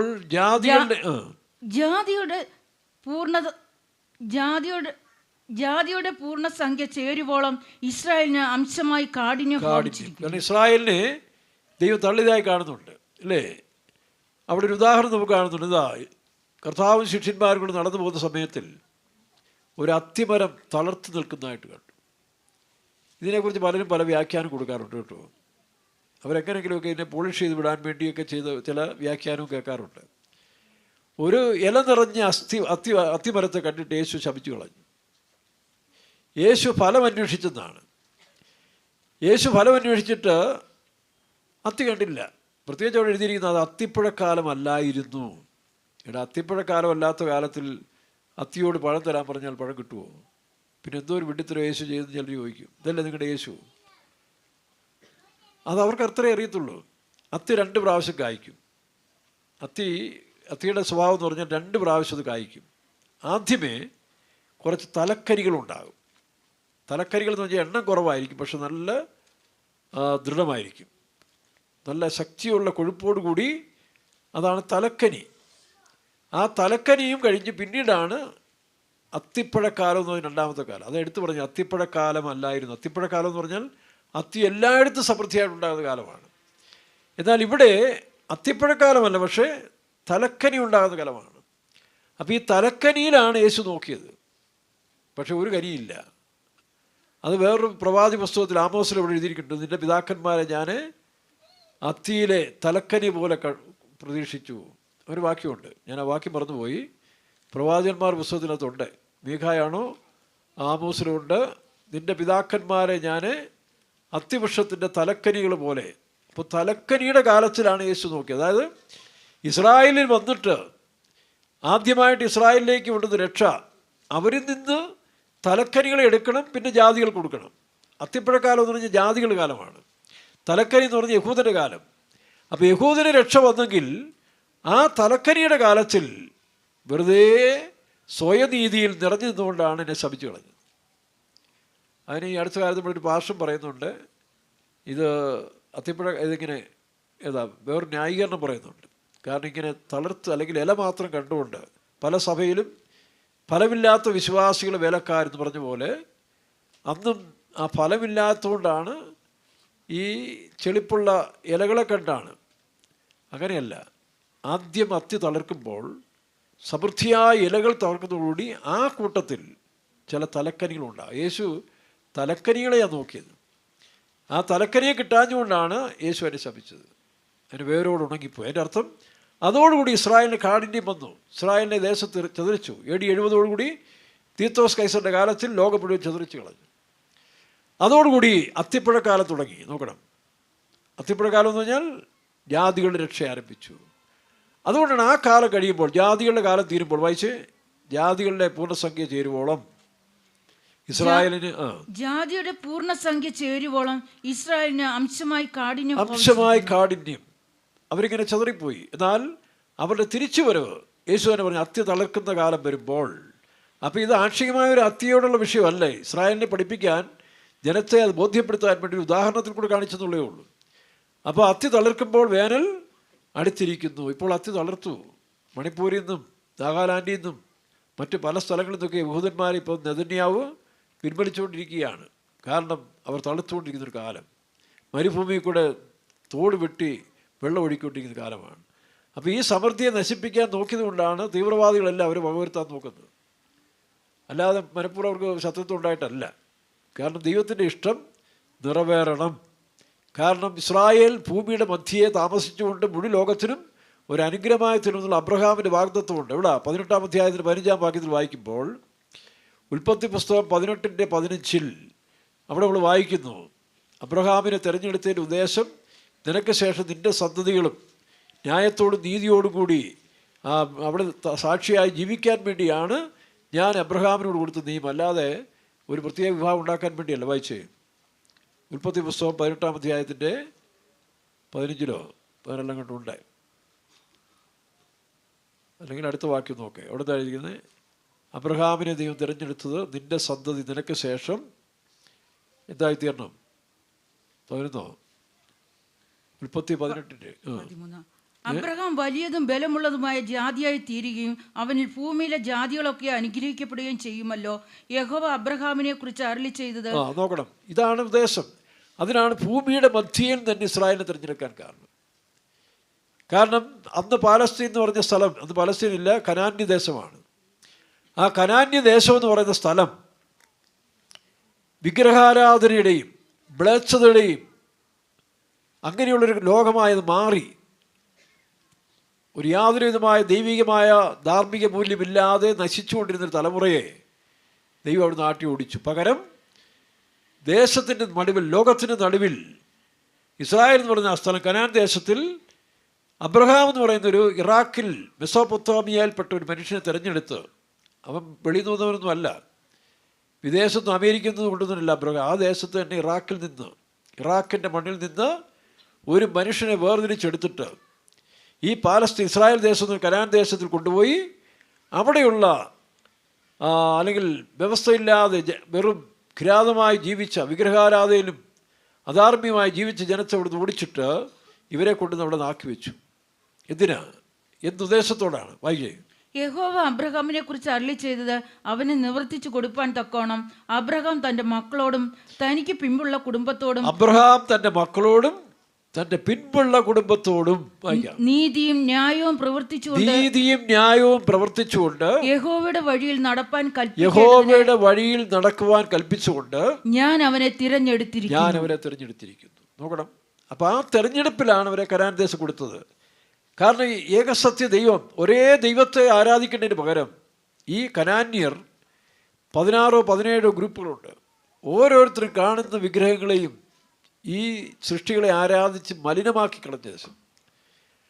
എന്നാൽ അവരെ മാറ്റിയിട്ട് അബ്രഹാം പറഞ്ഞു, നീ ദൈവത്തെ, ഏകസത്യ ദൈവത്തെ മാത്രമേ ആരാധിക്കാവൂ. ആ ഏകസത്യ ദൈവത്തെക്കുറിച്ച് നീ വിളിച്ചു പറയേണ്ടതിനാണ് അന്നും അവിടെയും യഹൂദന്മാർ വാങ്ങി വിളിക്കുന്ന സമയമുണ്ടായിരുന്നു. 5 പ്രാവശ്യം 7 പ്രാവശ്യം നിസ്കരിക്കും. ആ 7 പ്രാവശ്യം ഇങ്ങനെ വിളിച്ചു പറയും, യഹോവയല്ലാതെ മറ്റൊരു ദൈവം ഇല്ല. അപ്പം അങ്ങനെ വിളിച്ചു പറയും, അത് ജീവിച്ച് മറ്റുള്ളവർക്ക് മാതൃകയാക്കണം. അന്യദൈവങ്ങളെ ആരാധിച്ചുകൊണ്ട് ഈ കനാന്യ സംസ്കാരത്തെ മാറ്റി വീണ്ടും ദൈവിക മൂല്യം കൊണ്ടുവരാൻ വേണ്ടി അവരെ ആക്കി വെച്ചു. അവർ കുറേ നാൾ ചെയ്തു. പിന്നീട് അവരും ഭക്ഷണത്തെ കാണിച്ചപ്പോൾ കനാന്യരെ ഓടിച്ചതുപോലെ ഇസ്രായേലിനെ ഓടിച്ചു കളഞ്ഞു. പകരം ജാതികളെ തിരഞ്ഞെടുത്തു. നോക്കട്ടെ, ഏകസത്യ ദൈവത്തിലേക്ക് അവരെ തിരിച്ചു കൊണ്ടിരുന്നു. അവിടെ യൂറോപ്പ് വീണ്ടും ഭക്ഷണത്തെ കാണിക്കാൻ തുടങ്ങിയപ്പോൾ അത് വേറെ രീതിയിലാണെങ്കിൽ പോലും, അതായത് ദൈവത്തിൻ്റെ പ്ലാനിലല്ലെങ്കിൽ പോലും, ഇസ്മായിലെ സന്തതികളിൽ നിന്ന് മറ്റൊരു ഗ്രൂപ്പിനെ എഴുന്നേൽപ്പിച്ച് യഹോവയല്ലാതെ, അല്ലെങ്കിൽ അവരുടെ ഭാഷയിൽ പറഞ്ഞാൽ അറബി ഭാഷയിൽ അല്ലാഹു എന്ന് പറഞ്ഞാൽ അവരുടെ ദൈവത്തെ വിളിക്കുന്നത്, അല്ലെങ്കിൽ ആ ഏക ദൈവത്തെ ആക്കി അവിടുന്ന് ഒരു ദൈവത്തെ ഉണ്ടാക്കി ഏകദൈവത്തിൻ്റെ കോൺസെപ്റ്റിലേക്ക് അവർ കൊണ്ടുവരികയാണ്. അതിൻ്റെ മറുവശമല്ല ഞാൻ പറയുന്നത്. ഈ ക്രിസ്ത്യാനികളെന്ന് പറയുന്നവന്മാർ, യഹൂദന്മാരെന്ന് പറയുന്നവർ വഴിതെറ്റിപ്പോയപ്പോൾ ദൈവം തൻ്റെ കോപത്താൽ മറ്റൊരു ഗ്രൂപ്പിനെ എഴുന്നേൽപ്പിച്ചിട്ട് അവരെ കൊണ്ട് ഇവർക്ക് എരിവ് വരുത്തുവാൻ, അങ്ങനെയുള്ള ഞാനൊരു ജാതിയെ എഴുന്നേൽപ്പിച്ച് നിങ്ങൾക്ക് എരിവ് വരുത്തുന്നൊരു വാക്കുണ്ട് ആവർത്തന പുസ്തകത്തിൽ.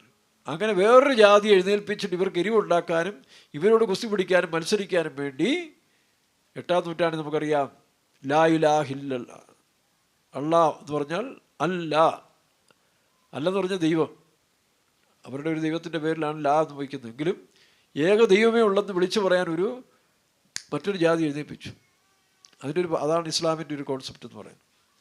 അവർ വിളിച്ചു പറയുന്നില്ലേ, 5 പ്രാവശ്യം അവർ വിളിച്ചു പറയുന്നു, മൈക്ക് വെച്ച് ഒരു ലജ്ജയില്ലാതെ വിളിച്ചു പറയുക, ഒറ്റ ദൈവമേ ഉള്ളൂ.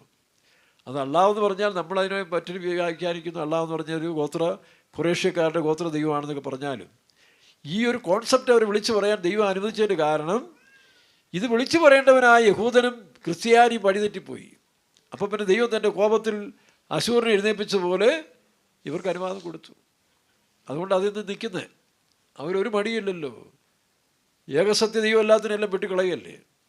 ഇപ്പോൾ താലിബാനിൽ അവർ ഭരണം പിടിച്ച ഉടനെ അവിടുത്തെ വിഗ്രഹങ്ങളെല്ലാം ഉടച്ചു. ഇന്ത്യയിൽ നടക്കാൻ പോകുന്നൊരു സംഭവമാണ് കേട്ടോ. ഇന്ത്യയിൽ താമസിക്കാതെ ഒരു പ്രക്ഷോഭം ഉണ്ടാകും, ഞാൻ നേരത്തെ പറഞ്ഞില്ലേ. അപ്പം അതുകൊണ്ട് നമ്മളെ ദൈവം ആക്കി വെച്ചിരിക്കുന്ന അബ്രഹാമിൻ്റെ സന്ത എന്ന് പറഞ്ഞപ്പോൾ 3 ഗ്രൂപ്പുണ്ടെന്നാണ് പറയുന്നത്. ഒന്ന് യഹൂദൻ, ഒന്ന് അബ്രഹാമിൻ്റെ അനുഗ്രഹം ക്രിസ്തുവേശിയിൽ ജാതികൾക്കൊന്ന് ഗലാത്യർ 3:14 വായിക്കുന്ന ക്രിസ്ത്യാനികൾ, 3 അവരതിൻ്റെ പാരമ്പര്യം പറയുന്ന ഇസ്ലാം. ഇവരെല്ലാം ഏകസത്യ ദൈവത്തെയാണ്. പക്ഷേ കാര്യം കാണാൻ വേണ്ടി മധ്യസ്ഥന്മാരെ അവനെല്ലാം വിളിച്ചു പോകുന്ന ക്രിസ്ത്യാനികളും തമോസിനെയും മുളോക്ക ദേവനെയും ബാലിനെയൊക്കെ ആരാധിക്കുന്ന യഹൂദിനെ കാണത്തില്ലേ. അതുപോലെ ഇസ്ലാമിലുമുണ്ട്. വിഗ്രഹാരാധന ഇല്ലെന്ന് പറഞ്ഞാലും കൗബായും കല്ലിനെയും ഒക്കെ വണങ്ങുന്നവർ അവിടെയുണ്ട്. സത്യ മുസ്ലിം അവിടെയുണ്ട്. അപ്പോൾ ഇതിനെല്ലാം മാറ്റം വരുത്താൻ വേണ്ടിയാണ് ഫൈനൽ വാർ. അതിനാണ് ദജ്ജാൽ എന്ന് പറയുന്ന എതിർ ക്രിസ്തുവിനെ വിട്ടിട്ട് ഇവന്മാരെല്ലാം മര്യാദ പഠിപ്പിക്കും. ആ മര്യാദ പഠിപ്പിക്കുന്ന സമയത്ത് ബഹുഭൂരിപക്ഷം ചത്തുപോകും, ഇല്ലാതായിപ്പോവും. അതിനുശേഷമാണ് വീണ്ടും പാലസ്തീൻ കേന്ദ്രമാക്കി കർത്താവായ യേശു ഒലിവുമലയിൽ വന്ന് ഇവിടെ ഭരിക്കാൻ പോകുന്നു. അതിനുമുമ്പ് ദൈവത്തിൻ്റെ മക്കളെ ദൈവം രഹസ്യമായി ചേർത്തുകൊള്ളും. ആ രഹസ്യമായി ചേർക്കുന്ന കാലത്തിന് വേണ്ടിയാണ് നമ്മൾ ഒരുങ്ങേണ്ടത്. അതിനാണ് ആൺകുട്ടിക്ക് വേണ്ടി നിലവിളിക്കണം. അന്നാ നിലവിളിച്ച പോലെ കർത്താവേ, ഞാനൊരു ജയജീവിതം ചെയ്തവനായി മാറണം. ജയിക്കുന്നവൻ എന്നോടുകൂടെ എൻ്റെ സിംഹാസനത്തിലിരിപ്പാൻ വരം നൽകും. യേശു വേഗത്തിൽ വരും. അവൻ്റെ പ്രത്യക്ഷതയ്ക്കായി നമുക്ക് ഒരുങ്ങാം. നമുക്ക് കരയാം. ആരെപ്പോലെ? മറിയെപ്പോലെ കരയാം, യേശുവിനെ സ്വന്തമാക്കുവാൻ. ഹാഗാറിനെ പോലെ കരുവാൻ, കണ്ണുകളെ തുറക്കുവാൻ. നീറുറവ വീണ്ടും പുറപ്പെടട്ടെ. അതെ, അന്നായെപ്പോലെ കരുതാം. ജയജീവിതം ചെയ്യുന്ന ഒരു ആൺകുട്ടി, ഒരു പുരുഷ സന്താനമായിട്ട് നമ്മൾ മാറട്ടെ. എല്ലാ അശുദ്ധിയും നീക്കപ്പെട്ട് ജയിക്കുന്നവനായി തീരട്ടെ. ഹല്ലേലൂയ. ശബാന കാതുരാലവ. ജയിക്കുന്നവൻ പ്രാപിക്കും സമസ്തവുമേ ജയാളിയായി. അപ്പോൾ ജയിക്കുന്നവനായി തീരണം. അവൻ സകലവും പ്രാപിക്കും. ജയിക്കുന്നവൻ എന്നോടുകൂടെ എൻ്റെ സിംഹാസനത്തിൽ ഇരിപ്പാൻ വരം നൽകും. നമുക്കൊരു നിമിഷം കണ്ണുകളടയ്ക്കാം. ദൈവമേ, ഞങ്ങളും ഈ നാളുകളിൽ കരയുന്നവരായി തീരട്ടെ. യേശുവിൻ്റെ അവസാനത്തിൽ യേശു പറഞ്ഞല്ലോ, നിങ്ങൾ നിങ്ങളെയും നിങ്ങളുടെ കുഞ്ഞുങ്ങളെയും ഓർത്ത് കരയുവേൻ. അതെ, നമുക്ക് കരയാം. മറിയ കരഞ്ഞ പോലെ എനിക്ക് യേശുവിനെ വേണം. യേശു ഇല്ലാത്തൊരു ജീവിതം വേണ്ട.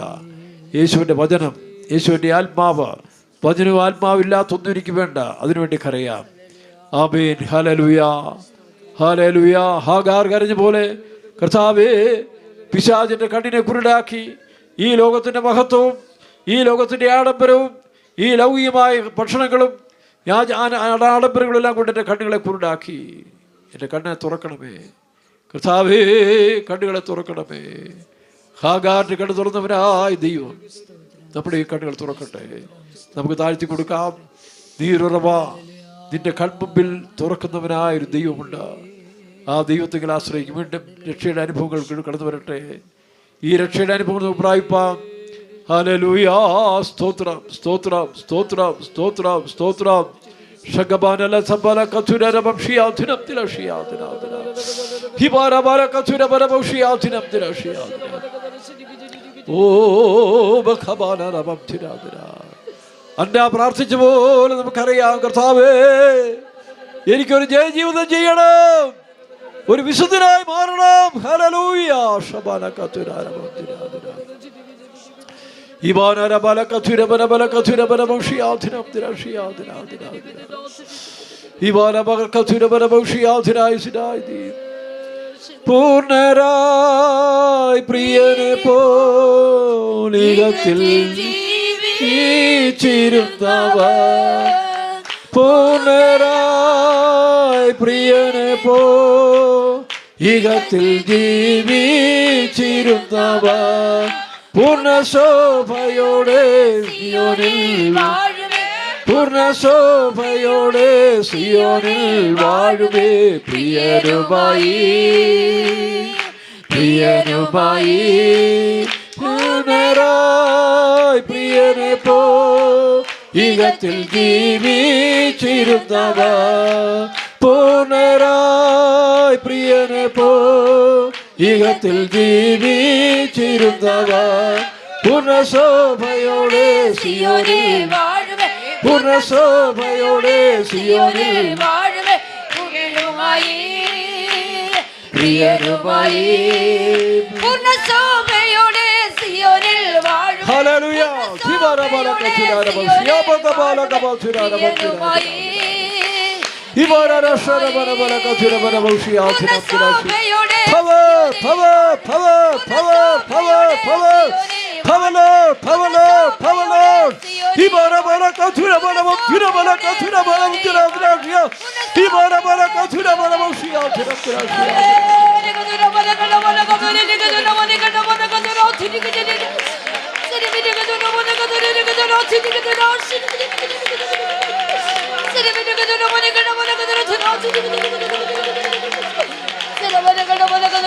ഹല്ലേലൂയ. കഷ്ടങ്ങൾ സഹിച്ചവ കണ്ണീരിയാന ചെയ്തവ കഷ്ടങ്ങൾ സഹിച്ചവർ കണ്ണീരിൽ യാനം ചെയ്തവ കാണുമ്പോൾ പ്രിയരെ മുത്തം ചെയ്തവരെല്ലാം കാണുമ്പോൾ പ്രിയരെ മുത്തം ചെയ്തവരെല്ലാം മറന്നുപോകൂ, മറന്നുപോകൂ. കഷ്ടങ്ങൾ സഹിച്ചവ കണ്ണീരിൽ യാനം ഓ ജീസസ് കോടി ബിഖമാന ബലക തുന ബലക തുന ബലക തുന തുന തുന ഹിബാന ബലക തുന ഹല്ലേലൂയ. ഹിബാന സബ്ചിര ഹിബാന ബലക തുന ബല ബല ബലക തുന ബല ബല ഹിബാന ബലക തുന ബല ബല മൗഷിയാ തുന യേശുരാജൻ പരമേറ്റം സമീപ ആനന്ദം പ്രിയരേ യേശുരാജൻ പരമേറ്റം സമീപ ആനന്ദം പ്രിയരേ പ്രിയ യേശുരാജൻ യേശുരാജൻ പരമേറ്റം സമീപ ആനന്ദം പ്രിയരേ യേശുരാജൻ പരമേറ്റം സമീപ ആനന്ദം പ്രിയരേ യേശുരാജൻ പരമേറ്റം സമീപ ആനന്ദം ഓ ലോർഡ് കമോന കഫുര കമോന ഇബ കമോന റബസിയ തിരക്കില ഇബന മകതുര ബന സംതിന ബന കതുര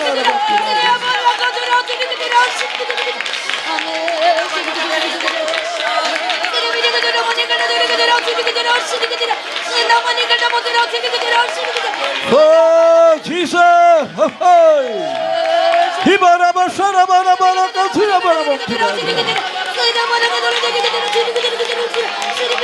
Hallelujah! പ്രാർത്ഥിക്കുക.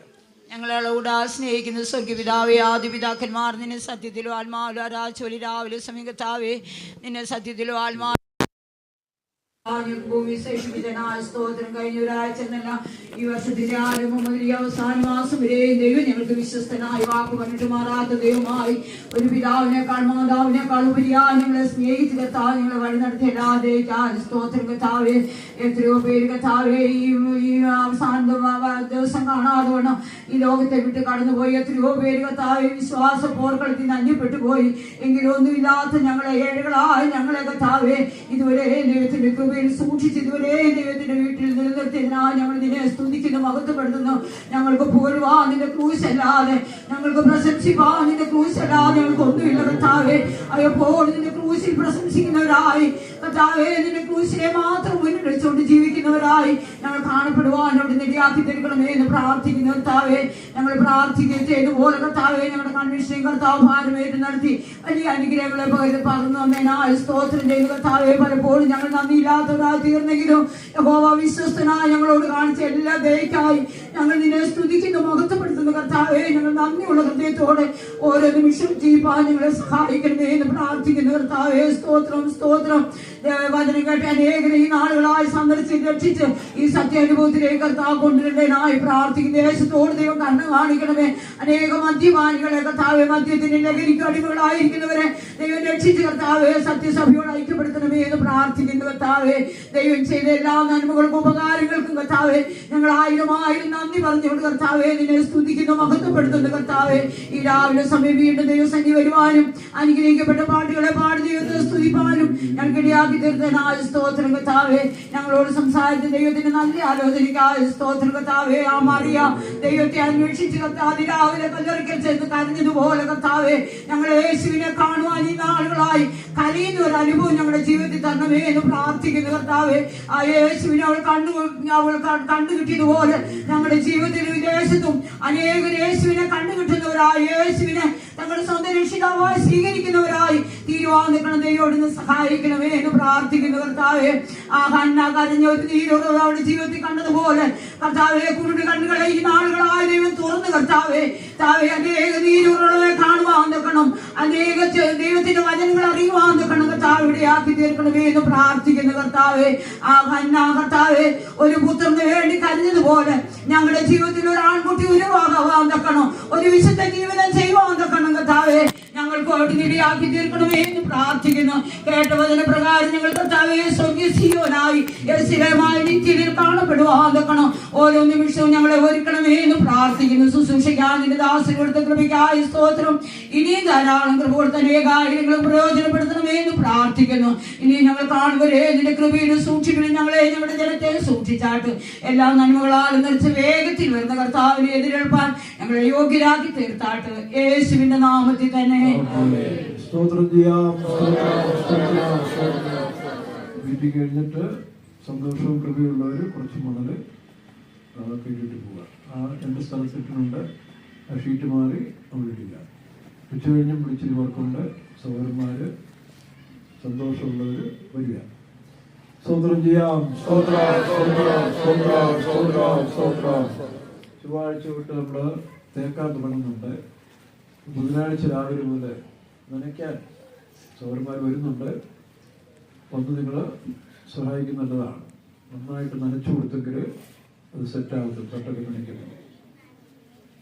വീണ്ടും സ്തോത്രം ചെയ്യാം. എല്ലാ മഹത്വവും വീണ്ടും ദൈവത്തിനോട് സ്തോത്രം ചെയ്യാം. കർത്താവേ നന്ദിയോടെ സ്തുതിക്കുന്നു, സ്തോത്രം ചെയ്യുന്നു. അടിയങ്ങളുടെ ജീവിതത്തിൽ തുടർന്നുള്ള സമയങ്ങളിൽ ഒരു നിലവിളി കരച്ചിൽ ഞങ്ങൾക്ക് ആവശ്യം. കർത്താവേ യേശുവിനെ സ്വീകരിക്കാത്ത എത്രയോ പേരുണ്ട്. അവർ സ്വീകരിക്കുന്നതിനുള്ളതായ കരച്ചിൽ, കർത്താവിനെ സ്വന്തമാക്കാനുള്ളതായ കരച്ചിൽ, കർത്താവിനെ മണവാളനാക്കാനുള്ള കരച്ചിൽ ഞങ്ങൾക്ക് ആവശ്യമായിരിക്കുന്നു കർത്താവേ. അതുപോലെ തന്നെ ഞങ്ങളുടെ ഹൃദയത്തിൽ നിന്ന് ഉറവ പുറപ്പെടട്ടെ. നീരുറവ, ദാഹം തീർക്കുന്ന നീരുറവ കർത്താവേ. അതിനായി ഞങ്ങളതിൻ്റെ താഴ്ച ഏൽപ്പിക്കുന്ന യേശുവേ സ്തോത്രം. എല്ലാവരും ഉപരി കർത്താവ് ലോകത്തിലൊരു ജയാളികളായി കാണുവാൻ ഞങ്ങളെ ആഗ്രഹിക്കുന്നുണ്ടോ?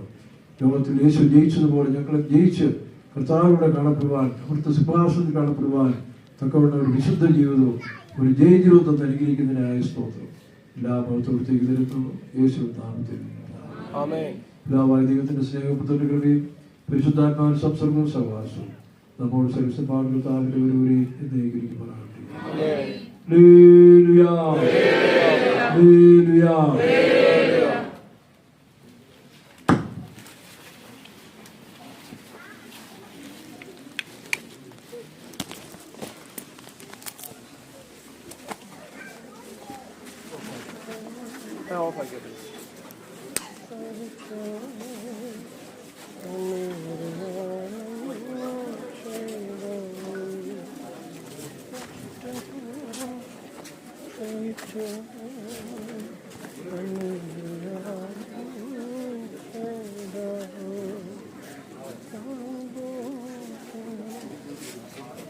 അറിയണ്ടേ റണ്ണിങ്ങിലാണോ നോക്കി